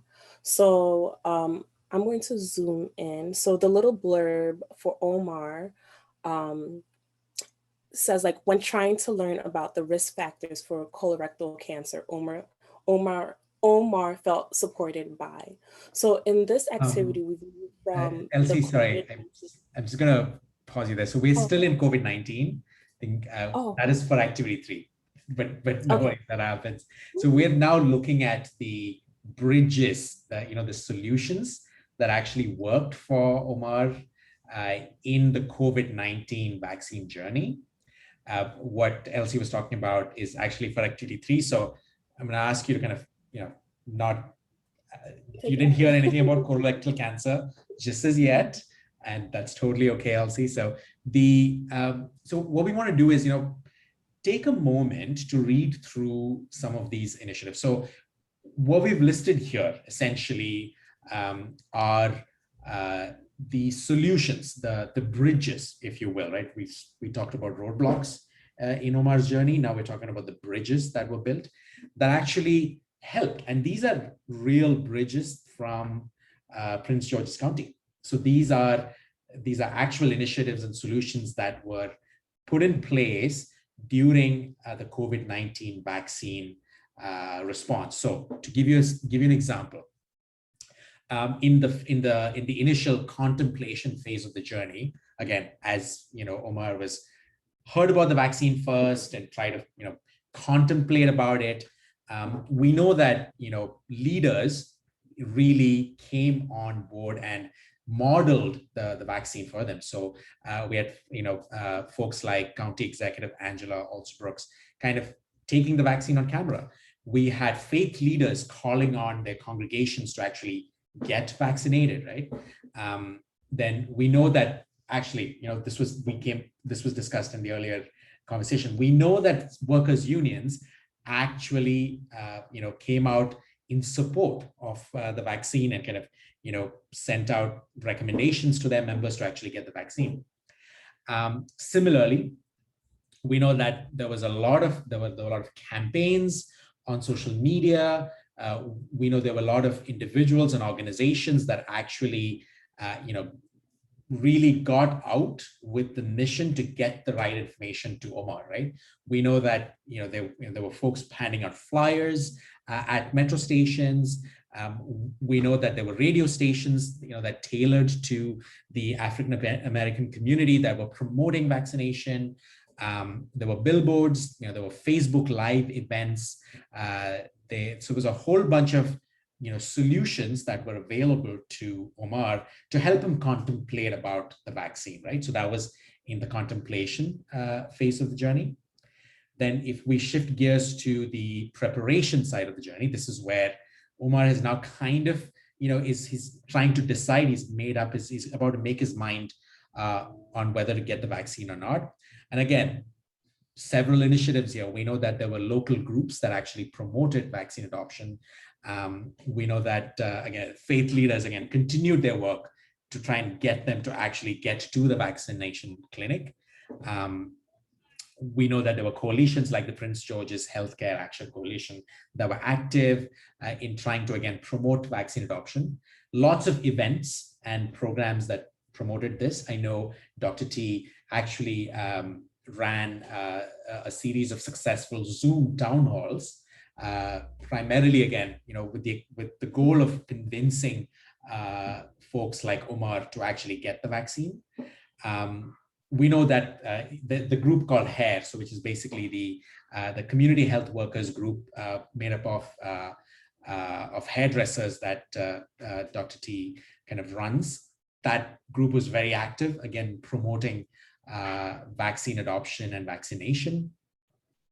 So generally, again, helping Omar make that decision that he needs to get the vaccine, right? There were lots of initiatives that came up in COVID-19 that actually helped push Omar towards his destination, which is to get the vaccine. And finally, when we are in the action stage of the journey, which is where Omar has now made up his mind and he just needs to go and get the vaccine, there were lots of initiatives. For instance, we know about mobile health clinics and vaccination sites that were set up. Dr. T spoke about the vaccination clinic that was set up at the barbershop on Monday, right? So initiatives like that that really just met people like Omar where they are and actually offered the vaccine to them. Similarly, we know that there were trusted community organizations, so like mega churches opening their doors as vaccination clinics, right? Reed Temple, a couple of other mega churches and faith groups and organizations opening up their doors to become vaccination clinics. And we also know there was some progress made on the health policy front. There was a new law that was recently passed in Maryland, the health That's equity. Jocelyn's bill. I Pardon me? worked on that bill. See, there you go. Thank you, Edith, for your role that you played in that. So we know that there were a lot of really great positive things that happened in the COVID-19 vaccine journey for people like Omar, right? Like these really helped push him along towards that destination. So our ask of you is now this. Anything that we've missed here, I know we sped through this fairly quickly, but any initiatives or bridges that we missed talking about? And if yes or no, are there initiatives that you really think are the most valuable that we really want to kind of keep going, right? We want to sustain these bridges. Some of them were temporary bridges that were built. We may want to strengthen them for perpetuity. Some of these bridges existed before and they were repaired and we want to keep them going. So I'm going to open the floor up and ask you all, what do you think? Are there initiatives here that you really like? I know, somebody mentioned Uber offering free rides, right? So that I'm just going to add that here. We missed that. Anything else? This is I haven't heard any mention of what I'll call the financial bridge, the funds that were available from Congress and ultimately through to the state of Maryland. I haven't had any discussion about that bridge. Did I miss that somewhere? So you mean to say like financial support provided to the state of Maryland? Is that right? There were financial incentives, these mass vaccination centers, et cetera. These were funds that came initially from Congress. Mm-hmm. You know what? Why don't we add that in there? So financial incentives to set up these mass vaccination clinics, right? And the media. I haven't seen the local media, both in terms of television and print media. I haven't. They also facilitated information for Omar and others. So I think the media and the financing. Gotcha. I think we've covered that somewhere here, but we'll add that as well. Sorry, somebody was going to say something. Yeah. I was just going to ask about a dashboard to show broken down by ethnicity and by race and by age to show where those folk who are Omar's age fall. How many, what is the percentage, excuse me, of Black men 20 to 24, 18 to 24 who have been vaccinated? And not only that, but then up the age group so that you know where you need to spend time. The state of Maryland has that, but the key is they need to share it, you know, and they need some guidance on what agencies to share that data with. Because I see it come to the delegates and senators, but I haven't otherwise, you know, I guess the health department is getting it. You know, I'm not sure, but it needs to be shared with the community somehow. Yeah, now in Baltimore, the dashboard is available to the community. So I don't know in Prince George's County. And so you mean like a community dashboard, like a public dashboard that community members can actually it's see available in to the real time, community. right? It's posted, And so we know where to work. For example, we know that 52% of folk in Baltimore are immunized, and we still have the mask mandate until we get to the state of Maryland, which is 65%.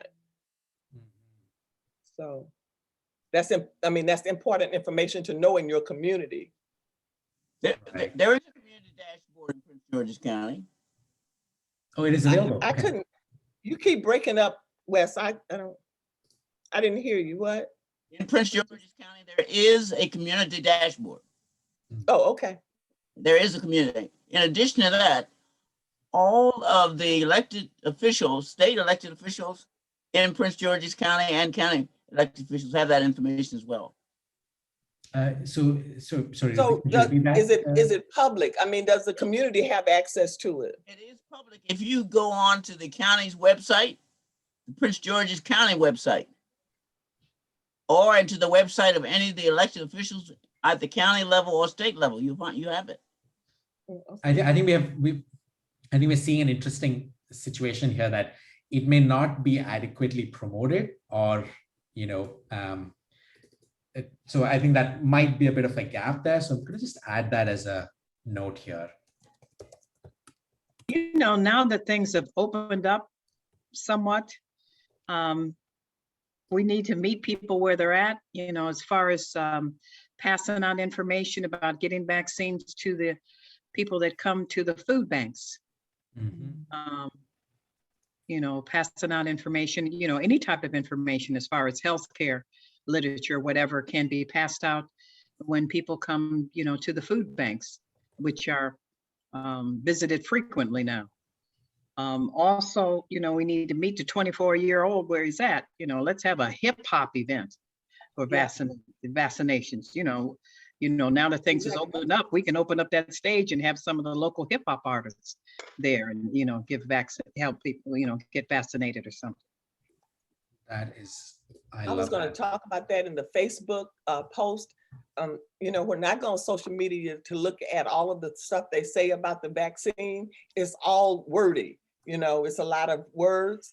And I remember many, many moons ago, when I was in Bangladesh, they had this outbreak of STIs in the rural areas, because the men would come into Dhaka and have intercourse with commercial sex workers and then bring back the STIs in the rural area. So they didn't do a lot of wordy advertising, but they did this social marketing campaign where they had colorful condoms dancing around. And folk were getting the idea. So whatever it takes to get, you know, young folks' attention, and whatever that is, that's not my bailiwick, but whatever it is. And I agree that hip hop stuff and bringing, you know, rappers and all of those, you know, kinds of folk that for whatever reason they are drawn to. Yeah, put it on following the Kardashians or something. I don't know, whatever they do. Love and Hip Hop. I know that TV program, Love and Hip Hop. All right, this is great. What else? Keep the juices flowing. Well, this might be in the prior segment, but we have not mentioned there was some negative publicity as it related to the vaccine, both nationally and in Maryland, as a result of the factory that was in Baltimore. The Johnson's, yep.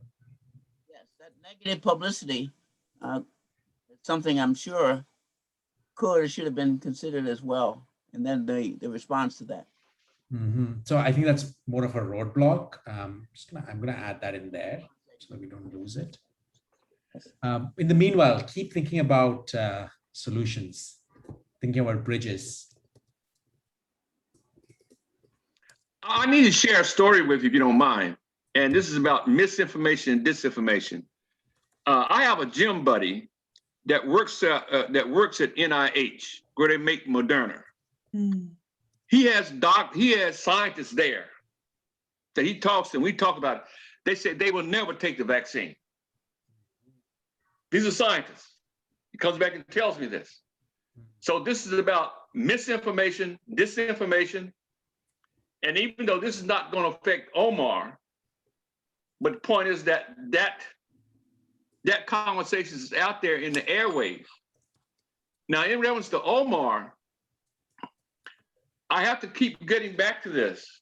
I think there's a larger picture that's looming here, which is that we have to give a greater support of development and communication to Omar as an individual and also as a father and with his family.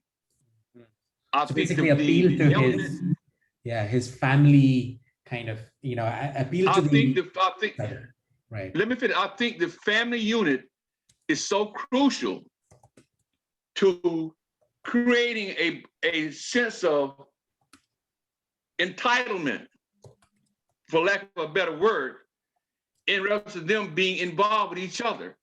Responsibility for him to make decisions, for them to make decisions.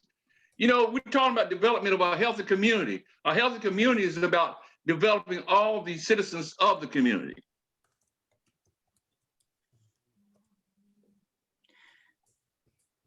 Okay. So when we talk about social networks, with social distancing and things like that, how are people connecting with one another and talking to one another about, vaccines or COVID-19? How is that happening when maybe face-to-face isn't like it was? Or are people still meeting face-to-face, do you think?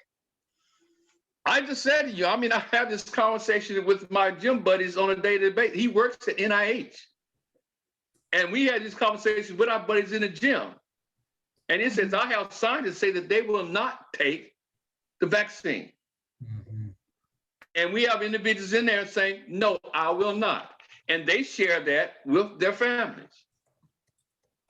So my point is that a conversation came about is where, why are we having all these persons who are of renown giving these PSAs when the basis of communication and in action is with persons that you know personally. So that is with the family and friends. Got it. So I think, if I heard you right, I think just starting a conversation can sometimes really go a long way, right? Even if, and again, we know that there's a lot of research that Communivax has unearthed that there's a big difference between vaccine hesitant and vaccine anti-vaxxers, right? They're not the same. And, people are genuinely hesitant about the vaccine for a variety of reasons, right? Like acknowledging that and having a conversation, I think that's powerful. Yeah, absolutely. What else? Any other kind of big? One other question for you. What is Omar's comprehension? Comprehension of, you mean like science or? No. It's comprehension about himself and his element of where he associates himself in with society. I understand he wants to take care of his family. Right. Yeah. I think with Omar, the way we've kind of created Omar, keep in mind, I think he's family oriented. Like he has a wife and 2 kids, right? And despite his criminal record, he is trying his best to hold on to a job and provide for his family, right? There are, of course, there are kind of, we spoke about his lack of trust in the health system, and he thinks, is a bit overconfident about the vaccine. He doesn't necessarily need it. So I would say, if you can put that into perspective with how he kind of sees himself as a member of society. He has a family to take care of and 2 kids, a wife and 2 kids that he, cares for. So does that help? Yes, what you just did is place that in perspective, in that we have to address Omar where he is. And that means that we have to develop a sense of reconstituting Omar in his thought process. He has to be placed in an environment where he can get support mechanisms, different positive information, positive experiences, positive exposures, to allow him to develop a sense of pride in himself. Because right now, he is faced with forces that are very, I would say, not progressive at all. Therefore, he needs to be placed in an environment where he can get the support that he needs to remove all those negative expressions that are out there and replace it. Gotcha. Looks like Edith, you have a question or a comment? Yes, a solution, provide childcare for someone coming to get the vaccine.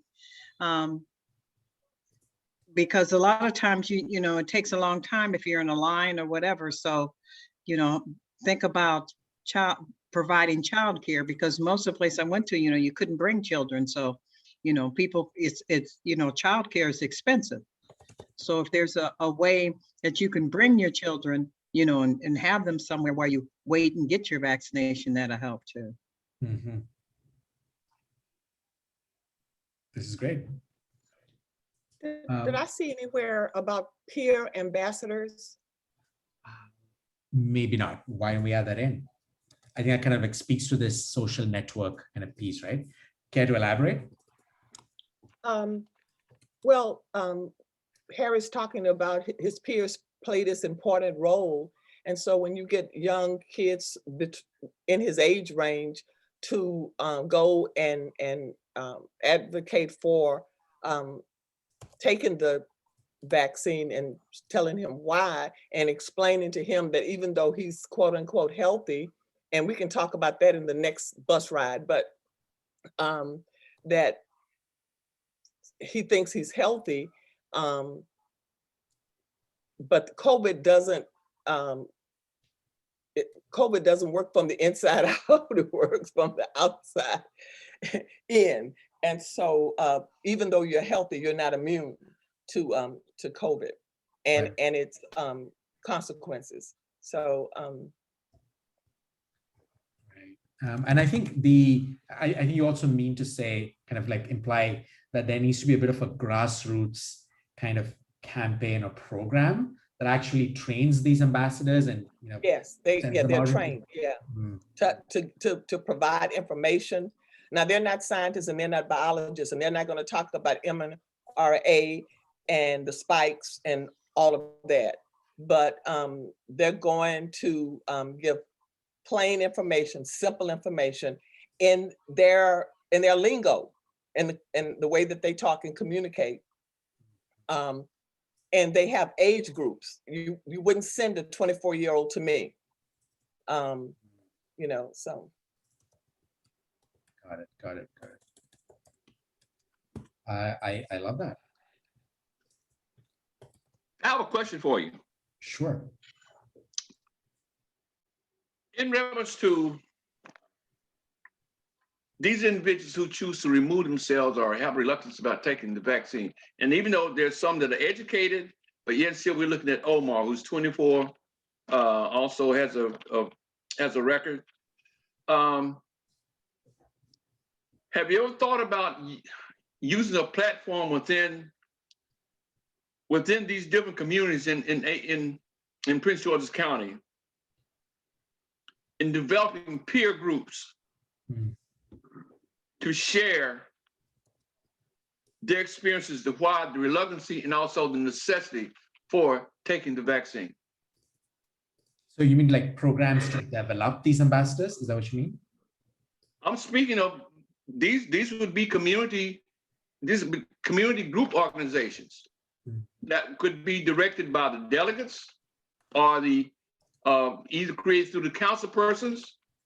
Say that we will have, for especially when Prince George's County has such a negative rate of persons who are beyond the element of who have literacy, what's the correct word? Challenges. Right. How do we meet those individuals? Got it. We meet them where they are.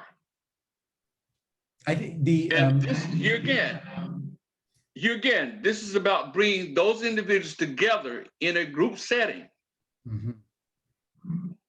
Go where they are and say, listen, these are the things that we need to do because of responsibility of our community. Because a lot of them are marginalized. They don't feel as if that they actually are being accepted or seen. Got it. Do you have any examples of community groups or organizations that kind of fit this profile today? We've listed a few. Without a doubt, there's an organization called the 100 Black Churches in Prince George's County. Sorry, what was that? 100 Black There's churches? 100 Black churches in Prince George's County. The other is, I am getting ready to work with a delegate in District 25 to address some of the issues in reference to bringing about a collaboration with the education institutions to formalize what we're doing right here, right now. How can we create think tanks to go into our communities to best address these situations? And I'm saying, just like Ethan, I think, said, meet them where they are.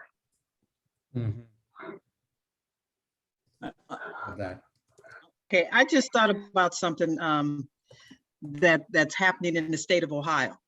You get a vaccine, you're entered into a lottery, and you could win a lot of money. I think it's $1 million. So, we could have a vaccine lottery, okay? You get your vaccine, you get a ticket, whatever. I'm just saying, we're throwing ideas out. We're talking about a 24-year-old, okay? And money is an incentive for a 24-year-old that's raising his family, okay? Money is an incentive. So, let's put some money on these vaccines. That, it's an idea. Yes, because look what Ohio's doing. Check out what the state of Ohio is doing. Because, I'm gonna put my 24-year-old brain on. Shoot, I'm gonna go to Ohio and get my vaccinations. Both of them. I'm gonna stay with my cousin. I'm gonna get my vaccine. So you could put my name in a lottery and maybe I'll win $1 million. I'm just telling you. Edith brought something to the forefront. This is something that actually happened, and we did this.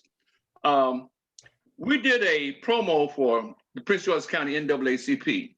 And the promo is a video.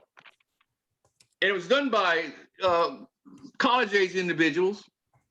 And it gave the presence of Prince George's County as being the most pristine and wealthiest county in the country. But yet and still, the areas that the Prince George's County NAACP deals with are people that are totally forgotten. So I'm saying to you that there's a total element of Prince George's County that looks at itself as if it is being totally forgotten. That's why you must reach them where they are. And this is where a lot of misinformation takes place because they're talking to each other. This is Wesley. Let's add to incentive for Omar, similar to what Ohio is doing, Edith. In addition to that $1 million lottery, there is a 4-year free ride college state. Oh, yes. As part of that. So for Omar, let's give him the option for that, and we'll add community colleges for his kids. Yeah, that's right. I forgot. They also are giving you a 4-year full ride college scholarship. State University. So we'll add all of that for Omar as an incentive, and we'll add community colleges for his kids. And the scholarship is offered again. Is that part of a lottery for folks who get the vaccine? Is that what it is? Yes, it is. Got it. It's going to be five full ride scholarships given. Ah, I see. Okay. And See, that's at any college in Ohio. You're talking about Ohio State, you know, right. Oberlin, wherever. Gotcha. This is changing the subject just a little bit in reference to solutions. Also, it's probably a little late, but Morgan State held listening sessions, and they held listening sessions with pregnant and lactating women, with seniors, with Black young men, and with healthcare workers, and various listening sessions, getting information as to how to approach those particular communities to get the vaccine. And who organized these, Maxine? Can you give me the name? Morgan State is HBCU in Baltimore, and the School of Public Health. And I think that Kim Sindor may be the dean of the School of Public Health, but Dr. Brana wrote the grant and got the funds to working with Micah to do the those listening sessions. Micah is the Visual Arts College in Baltimore. Gotcha. See, I think that, I want to go back. I would like to go. go back to the question we have here. Number 2, how might we sustain these bridges? What does your community need to continue using benefit from them? What does your community need? My whole presence is developing a healthy community. The element of developing that healthy community is family oriented. We, in the Black community, we are so disjointed that there is no sense of pride. There's no sense of concept of being responsible. There's no sense of family. So my point is that if we can direct our energies towards developing a synergy with a family unit and creating that sense of communication, that we can establish a long-lasting development of, say, addressing the vaccine and other entities.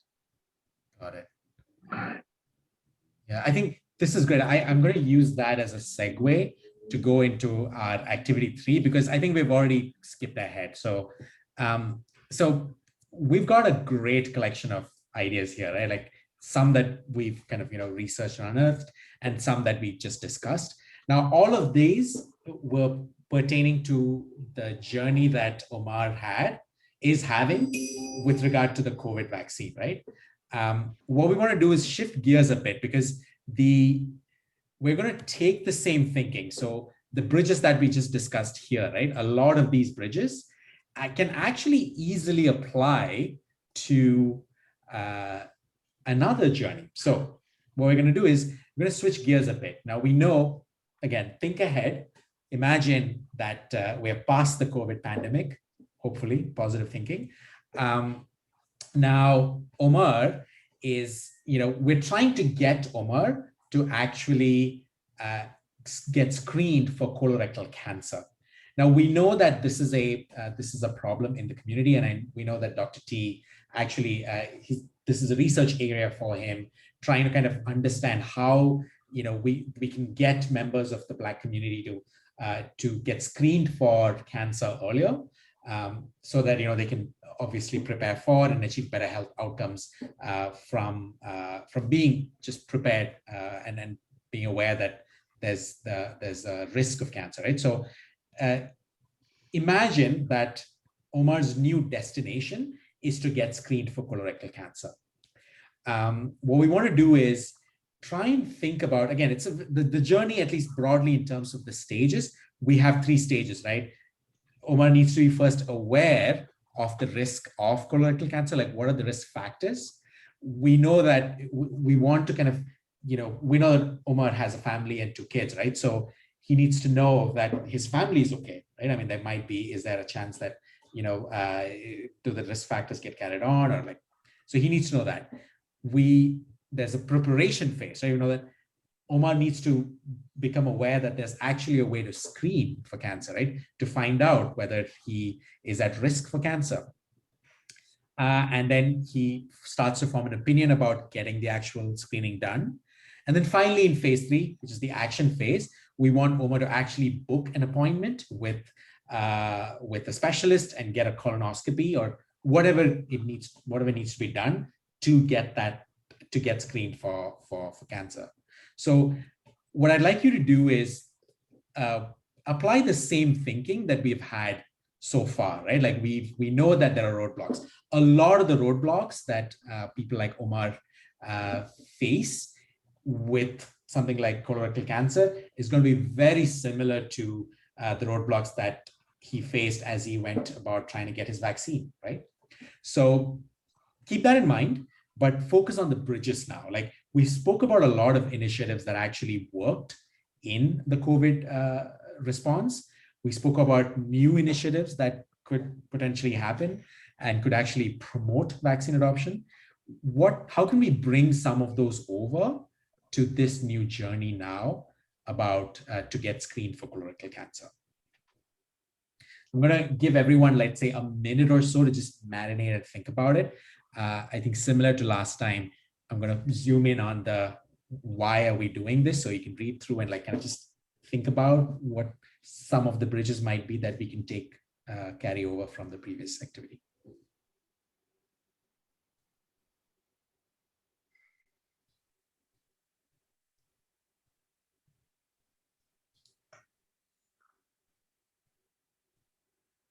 And for those of you who are in the board, feel free to go in and type away if you'd like to. But again, we can also type in, you can just shout out what your ideas are and we can like type it away here on our own.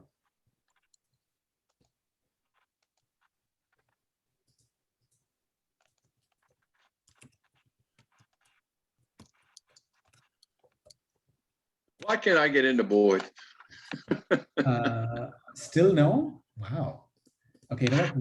Let me post the link again in the chat for you, Harry.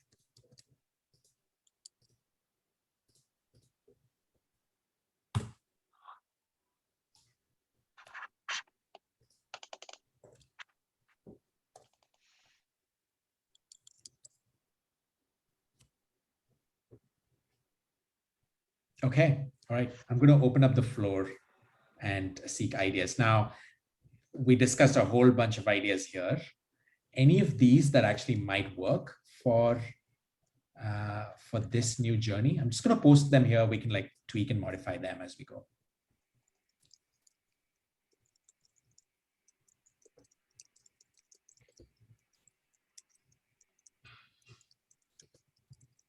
I'm going to call out people. Oh, I see somebody's making some changes. It's good. Sorry, that was me. That's all right. Edith, I'm going to call on you, being like the teacher that cold calls students. So apologies in advance, but any ideas you want to share? Actually, everything we said is the solutions or whatever can be just verbiage changed and the same thing can happen. But you know, maybe like anything specific to colorectal cancer screening that might actually work. I know. Maybe okay, why don't we talk about this dashboard? That will work? Right? Yeah. I think the monetary issue will work. So the lottery? I think, you know, given the scholarships, you know, given a scholarship and also some money, I think that will work. Mm-hmm. You know, if I'm a young person and I know I'm gonna get a full ride and won't have a $100,000 bill at the end of my education, please, I'm going to get a vaccine just to get that, to try to have a, you know, an opportunity for that scholarship. This is Wesley. My initial thought or concern was maybe we'd have to identify just what colorectal cancer screening is, or because it is not, in my view, it's not something that's Omar would not be familiar with, and secondly, would not have the national or international advertisement and impact that COVID did. So I think it would be, one initial problem would be explaining what it is and then relevant to him. The other thing too, oh, You don't normally think of it as a disease for a 24-year-old. yeah, that's the other thing too. If he went to a doctor, a gastroenterologist, they would not do a colonoscopy at 24 unless he has a family history of colon cancer or unless he was having symptoms, because they just wouldn't do that. Now, what they would do is take a stool sample for hemoglobin blood and or do that Cologuard thing, where, the Cologuard thing, you know what I'm talking about, Mark? Yeah, make the Cologuard thing free. Yeah, the there is a Cologuard. cost. Yeah, but if he has, it's a prescription, so he would have to pay for it at the pharmacy. And then we'd have to work out that if the cost was prohibited. But that's what would happen. He wouldn't be able to get a colonoscopy on any kind of endoscopy unless he was having symptoms or unless he had a family history. I see.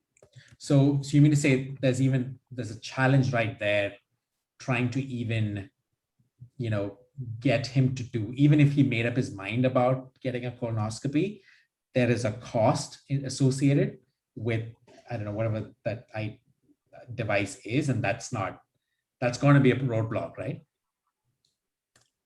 Well, it doesn't have to be, but he has to know it, and the doctor has to tell him. There is a way, whoever makes the Cologuard can be, I guess, I don't know, what's the word, ask to reduce the price so that he could get it if that's what the doctor wanted to do. But he would ask him a series of questions, and he would take a stool sample right in his office and put it on a little form, and it will determine whether he had blood in his stool or not. And if he didn't, and he didn't have symptoms, then they would move on unless he had a family history at 24.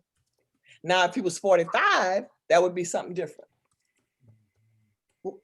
Help me out here. What are the health issues that can affect a 24-year-old? Because I would not think this would be one of the things. They came out with a new edit this morning saying they'll post every 50 years. It should be done early evaluation of colon cancer can save lots of life, and they moved it down from 50 to 40, almost to 35. And I totally agree with that. But I want to give you a personal experience of myself. I consider myself to be educated, comprehensive, but I was fearful of getting an examination, colonoscopy, simply because I did not want to know. And it took, Harry. That's one thing we agree on. Well, I understand that, and you again, I'm a process-oriented person, not the content so much. My point is that it took conversations and also self-evaluation for me to say, okay, I need to do this for myself. And I said, it took conversation, self-evaluation for me to come to the conclusion that I need to do that for myself. And I go back to all the conversations we've had today. As being an educator, my point is that we have to treat the whole individual to get them to understand that they have a responsibility, opposed to trick elements of getting people to do things. I understand some people say it works, but my point is educate, develop the individual to become a part of. Got it. No, I think Edith had a good question about the diseases that affect 24-year-olds. If we're going to talk about things like below the waist, then one of the things that we might want to talk to Omar about is testicular cancer. And teaching him how to examine his testicles because testicular cancer is prominent in that age group. And let's see what else. And so it's like, so basically saying the okay, I think for the purpose of the conversation, let's assume it's cancer. We don't have to zoom in on colorectal. But you're saying there are ways that you can teach Omar or people like Omar to actually screen himself, right? Is that what you mean, Maxine? Yes, just like you do women for breast cancer. I mean, you know, monthly breast exams. And then you could talk to him about the signs and symptoms of colorectal cancer, you know? I think I have a serious question for this in reference to this entire process. Why is it that we can't, what is the reluctance to understand that there's a total educational component to everything that we're doing in this conversation? Why is it that we can't understand that we need to develop the individual becoming a complete person opposed to creating tricks to get persons to become involved? Why can't we look at this holistically and look at the totality of the individual? And my point is that when I said I was reluctant simply because I did not want to know, but through having a conversation and through my own assessment, I came to the conclusion I need to do that. Does Omar have that same cognitive development? I think going back to our persona, right? Like the way we've set it up, I think maybe just for the purpose of the conversation, I know we're making a lot of assumptions here, but that's part of the process, right? Like, let's assume that he has an ability to kind of come to that conclusion if given the right, impetus, right? Like he has a family, his wife and 2 kids, right? So speaking to, your comment about appealing to the family and kind of building that sense of responsibility as a way to build confidence in Omar to actually seek out this information. So I think we can assume that, but again, Harry, we should absolutely acknowledge the need for programs or initiatives that actually, fundamentally help build that sense of belonging or that individual among young Black men, for sure. Okay, I got a question because I've heard all of this on these charts before, okay? I've worked for 8 years with a delegate who's part of Health and Government Operations and been working as chair of Health Disparities. Harry, you can help me here. We've talked about this stuff over and over and over. So help me understand what you guys are bringing to the table that makes any solutions any different, okay? Because I'm feeling like I'm regurgitating stuff to many different groups within the University of Maryland health equity system. You could got all of this from the notes from Dr. Thomas, okay? From Dr. Thomas and what's the lady's name? Sandra? His partner. I've heard Sandra Quinn. Sandra Quinn. Sandra Course. I've read some of her writings and her work. They've been working on this. So what's different about what you're bringing to the table? Because they already, we've discussed these solutions and maybe I'm cynical, being naive, but I don't see what you're bringing to the table that's any different, except we're going through an exercise and I'm hearing things that I've heard before. For sure, and that's I've been on a lot of Zoom calls over the years. I'm hearing this stuff for 8 years. We've been part of Maryland Crab for what, 6 years? I've heard all this. So what are you going to do with all this, and what am I going to see at the end? Okay, am I going to see some results? Now, I'll just give you an example. That bill that we worked on is the first time we ever got money to do something. Okay, so we'll see some results, and we're putting in the accountability, the measurements to see the results. Okay, so what measurements am I going to see from this to help me understand that it worked? For sure. And again, Really thank you for asking. It's a very valid question. So here's what we can share, right? Like our objective going in was to kind of, we had two objectives. One was bringing in the community's voice to these conversations. And again, that's not something new. That is, something that other programs have been doing, including Dr. Thomas and Dr. Quinn's group at UMD. What we wanted to do was try and bridge, and we know that there's a lot of gaps that exist in the health equity, as it pertains to, Black communities, right? What we wanted to do was use the COVID-19 vaccine response as a foundation. So we know that a lot of things got pushed ahead and accelerated as a result of the pandemic. Obviously, it didn't fix everything, and we know that because it's a lot of these problems. It just validated what we already knew. Exactly. Yeah. So the data to validate what we already knew. Exactly. So but you know how they denied that, how they all of a sudden when we had COVID at a rate different from the other folk, it was like, oh, now we see that it's racism. Oh my goodness. Yeah. Right.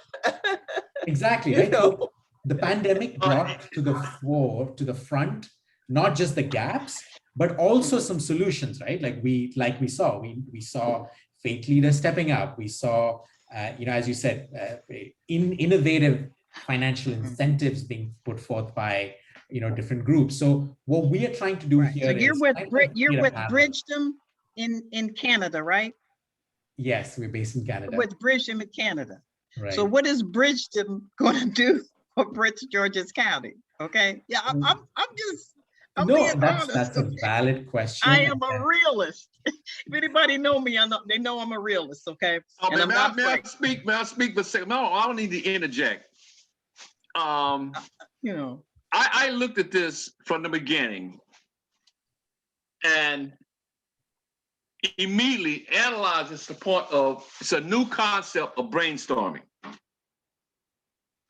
It's a methodical element of electronic board that allows you to assess community thoughts through the use of collection of data.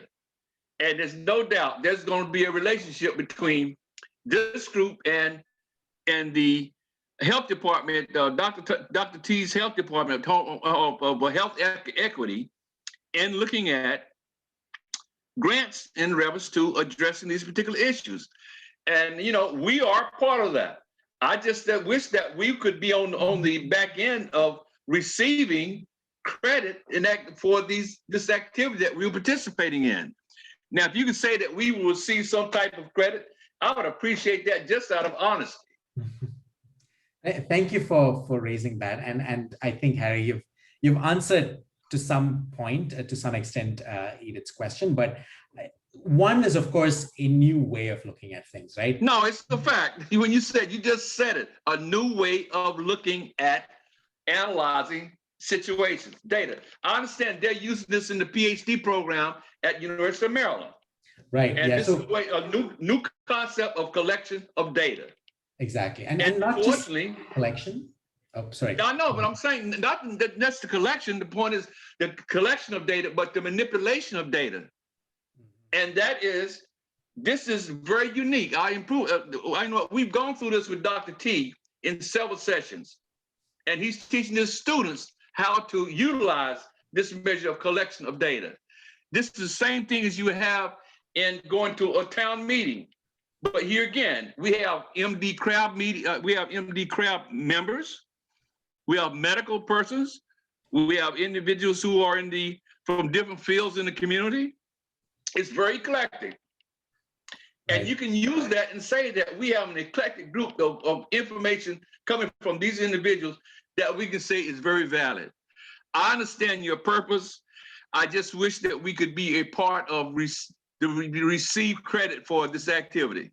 For sure. And I think, let me assure you that that credit aspect of it, that shouldn't be a problem at all. Of course, like if whatever comes out of this conversation, again, acknowledging that these are not necessarily new ideas, we've known that all along, right? We're not trying to, solve for a problem this massive over the course of 3 hours, right? That's just unrealistic, right?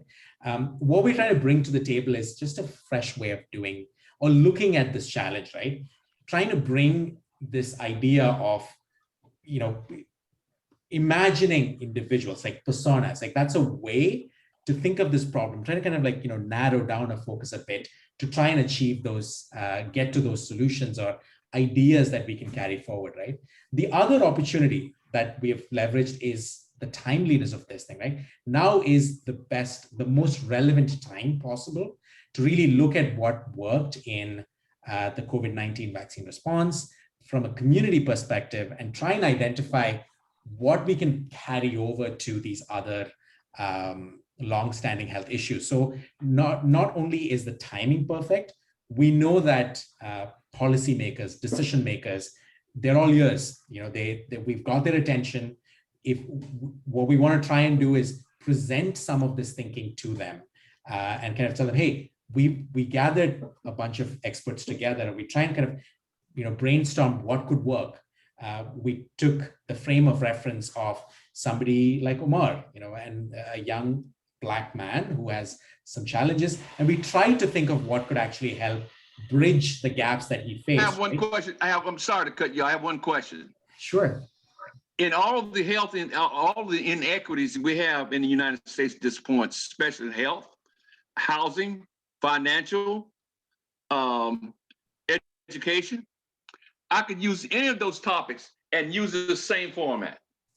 Mm-hmm. So that's what I wanted to jump in with. The point of this tonight was this is a pilot workshop. We're taking this and we're giving this to our partners. We have 4 other cities we work with.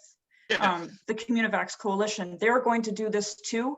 And we in Prince George's County have a very unique situation where people are really like pooled together and really talk to one another. We have a team in Idaho. They don't have this kind of infrastructure. They're trying to build this infrastructure and they need to have this conversation. But you all are experts. And so that's why we came to you, was to make sure that this would work for them. So yeah, that's what we really appreciate about is like. I understand the concept. The process is great. I understand that. And I'm just saying to you that I would have appreciated if it had been up front. We've been through a lot of these with Dr. T. And they're promoting this in the PhD programs at the University of Maryland. These are new concepts opposed to brainstorming. I understand that. And the utilization of this is what I call can be taken directly into the boardroom, a sophisticated boardroom, and totally implemented. Absolutely. And again, we want to acknowledge we're not can I solving just anything. say something really quick? Sure, quickly? Of course. Just about the process. A lot of times, what we look at when we look at research and we look at what's published in peer review journals, especially about health disparity, we always, mostly it is quantitative data. Mm-hmm. We don't have a plethora of qualitative data. And I think qualitative data is important. And I think this is, and I'm assuming that this is what you're going to do with all of this information, is form some type of published paper that looks at the qualitative response of folk of color, quote unquote, to the COVID vaccine, and perhaps how to use that qualitative data in other arenas. For example, when we talk about diabetes, talking about colorectal cancer, when we talk about smoking and all of those things. I get it. And with doing that, I just think that's a new approach, really. The idea of research isn't new, but the idea of really focusing on qualitative data is new. Because one of the things that I'm in maternal child health, and so really quickly, one of the things that we're doing to reduce maternal mortality is to have women tell their stories. And so, which is a form of qualitative measurement. So I just think that it could help. It could help in the long run. It's not going to get rid of systemic racism, but it will alert folk so that we can say that you are a liar when you say you didn't know this before now. For sure. Thank you so much for that. Time's up. It is. So, Edith, I, again, fully understand your Will we get a hesitation. chance to see the end result and Of course. stay in the loop? Absolutely, absolutely. So what we're going to do is, Thank you. We'll try and wrap up soon, but as Meg mentioned, really what we want to try and do is package what happened in this conversation into a bit of a form. It's still TBD, but we're trying to figure out what form it can take, and take it to some of the decision makers on the table, right? Like, again, this is just a new approach to tackle something this complex, and very well acknowledging that we're not aiming to solve for this overnight, but it's a new approach. And we know that the timing is right, and we really want to give this a shot. So we're going to take a lot of feedback from what we just went through, and we've already been gathering a lot of learnings in the way we approach these workshops with other groups beyond just Prince George's County. So you can rest assured that your feedback is noted and will be considered as we go forward. I have another question for you. Sure. Being a member of the MD crowd, we know we have PIs coming for us and give presentations on proposals for funding. Mm-hmm. And we have individuals in Maryland. They coordinate their elements with Virginia State, University of Virginia, Duke University, University of Texas. So I'm saying, what is your relationship with Dr. T? Well, we can talk about that a bit when we get back. I noticed we've just, the breakout rooms are going to be closing soon.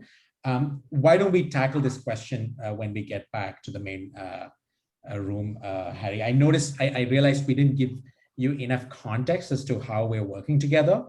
And really that was in the interest of time because we had a lot to get through, but we can give you a bit of a context or background, and you can hear it directly from Dr. T. Are you guys in Toronto? Boy, you brought us back right at the sweet spot, man. We were really going motion. Boom. Countdown. Same in our group as well, Dr. T. All right, so I know that we may have cut folks off, right in the middle of a sentence. There was actually a very valid question from our group, and I'm hoping, Dr. T, you can help answer for the group. So there's one question as to, how is what we're doing today any different from, conversations of this nature we've had before? And follow-up question to that, what is our relationship, between Bridgeable, between Communivax, and with your group at UMD?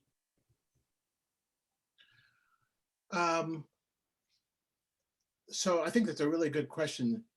The mere fact that Communivax has provided the resources for us to do this training with a team out of Toronto, Canada, means that you're right now involved in what is the future of leadership development and training.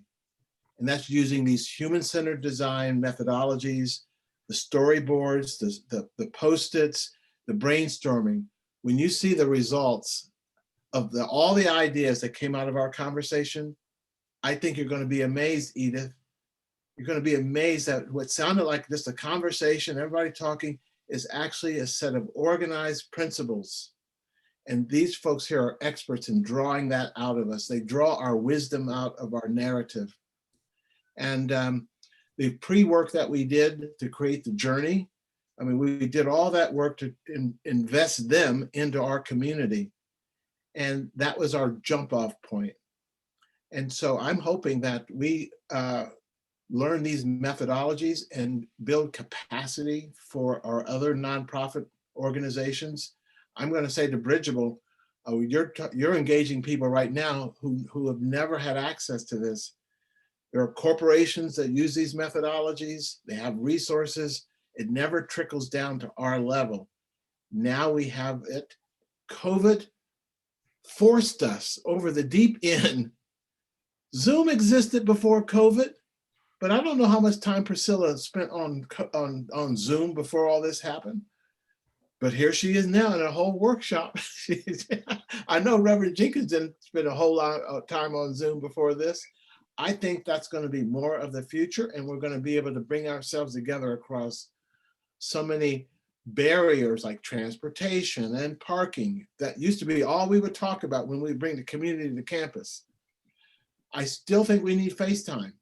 I don't think this takes the place of FaceTime, but it does organize our thoughts in ways that I'm always amazed at the output and the final product. So Mike would talk about the use of pictures and whether or not people read or they see visual. We now know that these are learning styles. And for many people, a visual is a more appropriate learning style. So all of this, look at this. These are all icons. They can move around, they can change shapes. And we think that for our community, this could fit very well. We come from oral traditions. And so just to talk it out, Reverend might have a term for that, just talk it out, bear witness. And while they're bearing witness, Tim is doing the Post-its for us. And all of a sudden we see our bearing witness taking shape in themes and ideas that we can then work with for intervention and actually creating an opportunity for Joy to have a more healthy life. I hope I got that motion. That's excellent. Thank you so much. And that's a great segue because I notice, again, we want to be very, very, cognizant of the fact that we're not trying to solve this overnight. We have 3 hours. We want to get that conversation going. We want you to weigh in on the things that worked, the things that didn't, and what can actually work for, these other longstanding health issues. So on that note, what I'd like us to do over these last few minutes is to just kind of do a quick summary of the conversations that happened in our groups. We want to focus on the activity 3, which is this future-focused journey beyond COVID and how, if any, we could adapt some of these solutions and the bridges from the COVID-19 vaccine journey over. So, Team Joy, do you have a volunteer, or would one of you, Dr. T, do you want to do the summary yourself? It's a super quick summary of what transpired. Super quick. Well, I will do super quick and I'll get some help from my friends. If I were to use a word to describe what happened with Joy in our group, was that we had a rough start. We had uncertainty. We had a little anxiety. And I think that was a good thing because it put us in her shoes. Whether we could navigate, find the, where's the Zoom window? Where's this, where's that? All of that is part of the unknown and the known and the unknown and the unfamiliarity. I think that's good we went through that because where we ended up, we were in a flow motion. We were in a flow and they were speaking honestly from the heart. So I would say that my word is honest. My second word is integrity. That's what came out of our group. Quickly, Priscilla, give us a word, a thumbnail. Trust. Katrina? You're muted, Katrina. I said reassurance. Okay. All right. Beth? I was going to say reassurance as well. Okay, that means that word's just bigger. Mike? What would your word be to characterize the journey with joy? We have to continue to step out on faith. Faith is my word. Okay. And now Reverend Jenkins? I say relationships Mm-hmm. and the importance All right. of relationships. Yeah. Now we had Mary Carnes. She's a grad student. She's been learning about this. She's like the fly on the wall watching. Okay, Mary, what word characterizes what you saw? Well, I would reiterate trust because that came up a lot. Okay. And Sandra? It's a journey. I think that is really the notion. I love the road. I love the bus, the bridges and the roadblocks. I think it's a metaphor that works. And that's the other thing that came out of our group. A lot of really grassroots metaphors and analogies, not medical metaphors and medical analogies, but real people, grassroots people analogies. And I think that works. And that came out of the conversation with how Mike and Katrina talk to people in the chair. I think we need more of that. I'll turn the floor back over to you, Motion. Thank you so much for that. I think we're going to take the same framework that you've put forth, Dr. T. We're going to ask folks in Team Omar's group to also provide a word that I think describes our conversation. So I'm going to start calling folks out, and just feel free to shout out that. Harry, what's one word you might use? You're muted, Harry Williams. Oh, awareness. All right, awareness. All right. Maxine. Health. Health. Okay. And you can provide more words. Sorry, don't take the one word as a to heart. So. Yeah, you can put context on it. Put a heartbeat on it. Yeah. Sure. Really knowing what health is. I don't think that we grasp the concept of health. We always think of it as bodily, when health is more than bodily. Okay. Wesley. Oh, the word I would use would be thought-provoking. All right, put a heartbeat on it, Wes. In other words, once we, of course, had that initial experience, then each individual who had a comment to make, it was a very thoughtful comment and made a contribution to the whole discussion. All right, wonderful. Edith. Good to see you, Wes. Yeah, Harry, how are you?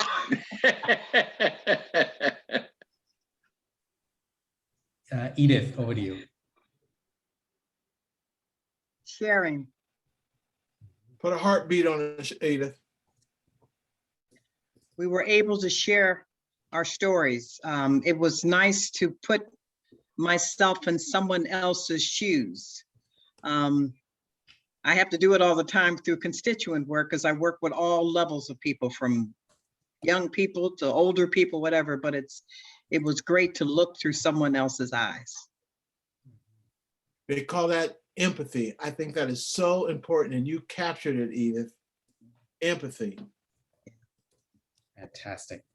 All right, so we had a couple of other folks on our group as well, so I'm going to call you both out. Meg, what's one word you would use? Holistic.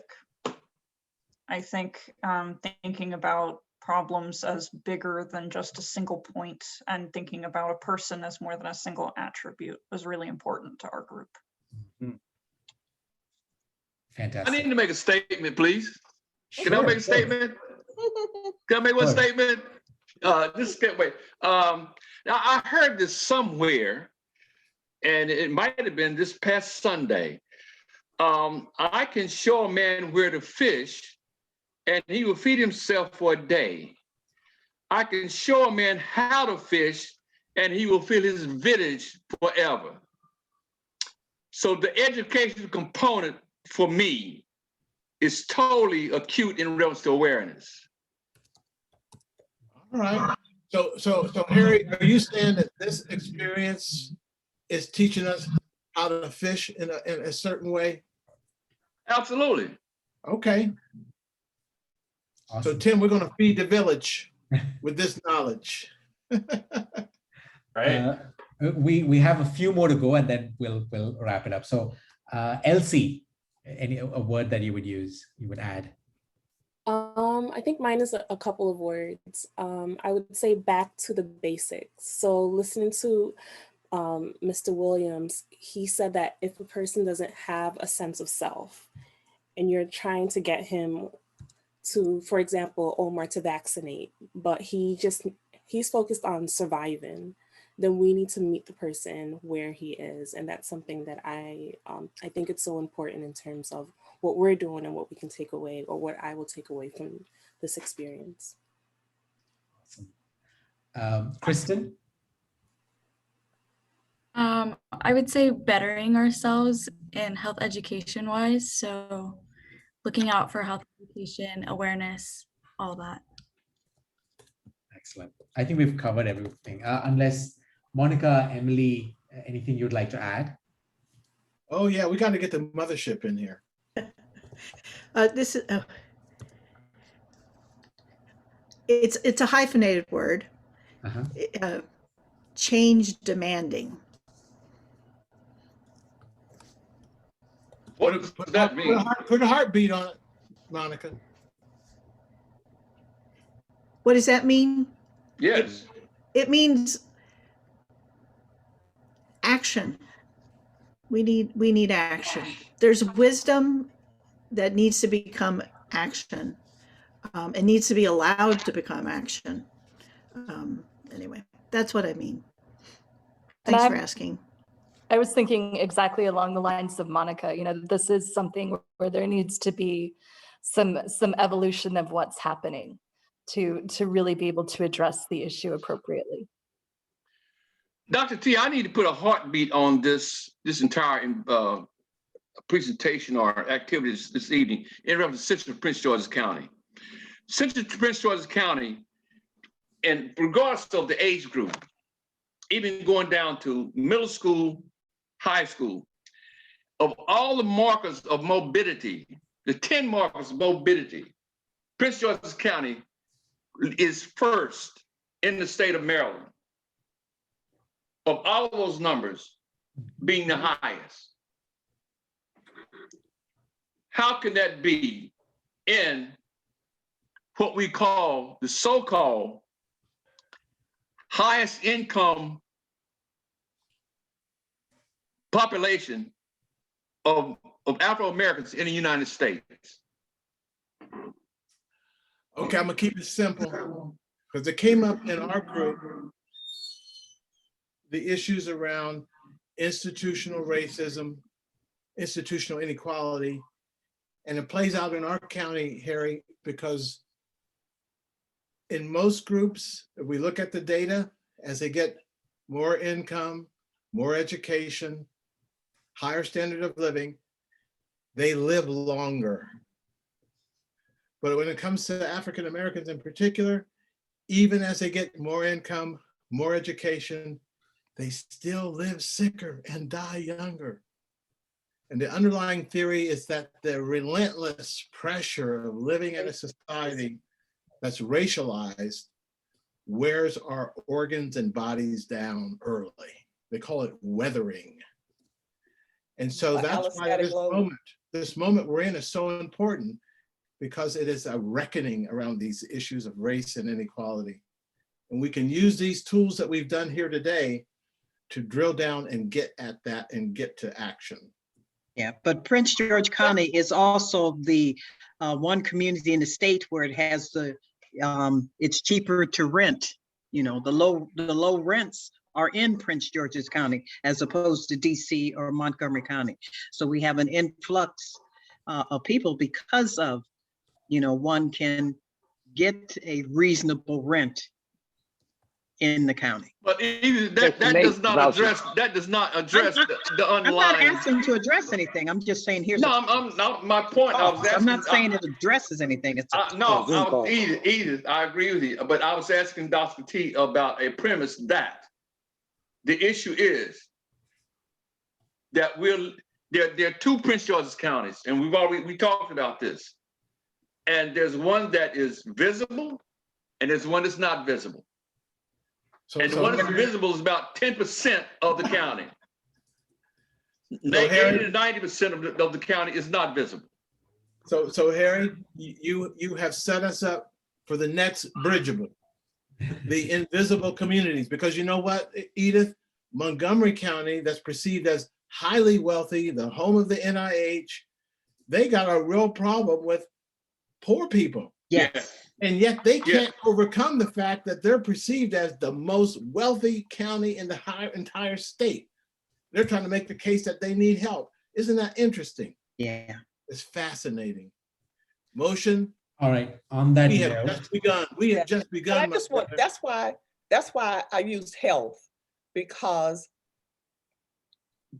racism, the social determinants of health, implicit by all of those things play a part in our inadequate health as Black folk. And so health is just not, I don't feel well, I don't want to take the vaccine. It's all of those things that bear on our decision making.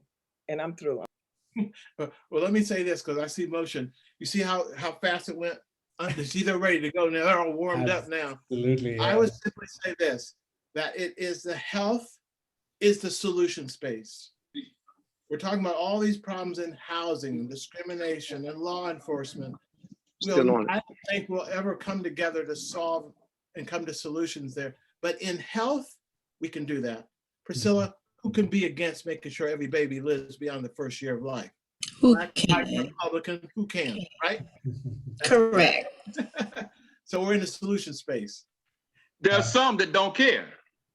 Well, you know, we'll bring them along by and by. Where's Reverend? Where's Reverend Jenkins? Reverend Jenkins, before you send us off, Reverend Jenkins, one of the words was faith. We have stepped out on it. So give us something to have faith for, if you'll take a moment, Reverend Jenkins. I know you're not talking about praying. Uh-huh. Oh, okay. Hey. You know, there's a scripture that said, this kind cometh not but with fasting and prayer. Hey. But anyway, I just thank God for this. You know, I've seen so many good things about the pandemic. When it started, God said, I'm going to do a new thing. All of us are together in this. We would have not probably met like this had it not. You know, it says that all things work together for good. Hallelujah. There's some good things and bad things, but I'm grateful for the opportunity to meet some of you that I would have never talked to, never been exposed to.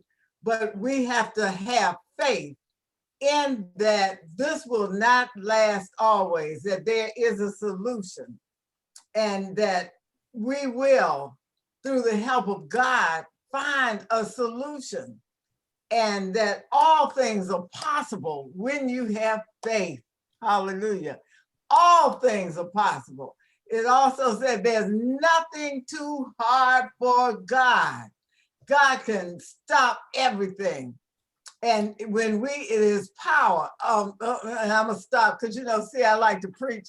But anyway, Kathy Hughes used to always say on WOL, information is power.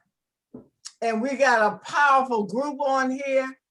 And I believe you've been chosen for such a time as this, that each one of us has been chosen for who we are.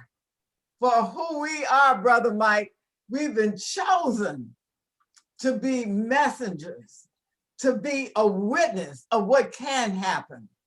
So, and I'm not going to talk anymore, but I'm going to just say, may the blessings of God, the peace of God be with you always. and Also know with that you. you have been chosen for such a time as this. Amen. Hey, for such a time as this. Amen. Amen. In the middle Amen. of COVID, Miss the Tim, pandemic. Tim, that's how we roll here. Oh, yeah. This is great. Yeah. Dr. T, I mean, in reference to health, I do a lot of biking. I've been biking for some time. I have never seen the number of Black people out walking, biking, jogging, out there with the families, out there with the kids in the parks. I have never seen this since I've been in this area. And if there's one thing that's happened from the pandemic, it has caused us to reflect on ourselves. That's right. Take charge of your own health. Motion, you better send us out here when we start the evening. We're gonna be here all night. I know. So before I pass over to Tim to close things up for us, we have posted a link to a feedback survey. Please do make it a point to fill it in. Just click on the link, have it open in your browser, and you can do it later, but just click on it and have it open so that you can fill it up later. As we mentioned at the start, this is a pilot workshop. So any feedback that you provide will go into making this better as we roll out the same workshop to other communities. And with that, over to you, Tim. Yeah, for sure. So thanks so much for spending 3 hours with us. We know it's a bit of a lift on a weeknight. We really appreciate it. We generated a ton of digital Post-it notes. And so we're going to work with Dr. Thomas and his team to synthesize them and look at what the themes were, and particularly looking at what are the gains that we've made in health equity, and how do we want to continue those. So again, really appreciate your time. I'm really looking forward to getting back with the research team and sort of carrying forward the learnings. It's super helpful, and it was so nice to meet everyone and have a chance to connect. So thanks again for taking time, and all the best. I'm gonna have Dr. T do your mandatory closing. I used to say, wear your mask. And in fact, Reverend Jenkins, you're absolutely right. I don't care what the CDC says. I'm wearing my mask. I'm wearing the mask. Washing the hands. Social distancing. Absolutely. Absolutely. All right. Thank you, everyone. Have a great night. Okay. Time for wine. Time for Chardonnay. Do that. Go have the Chardonnay. Mask. Wear your mask. Bye, everyone.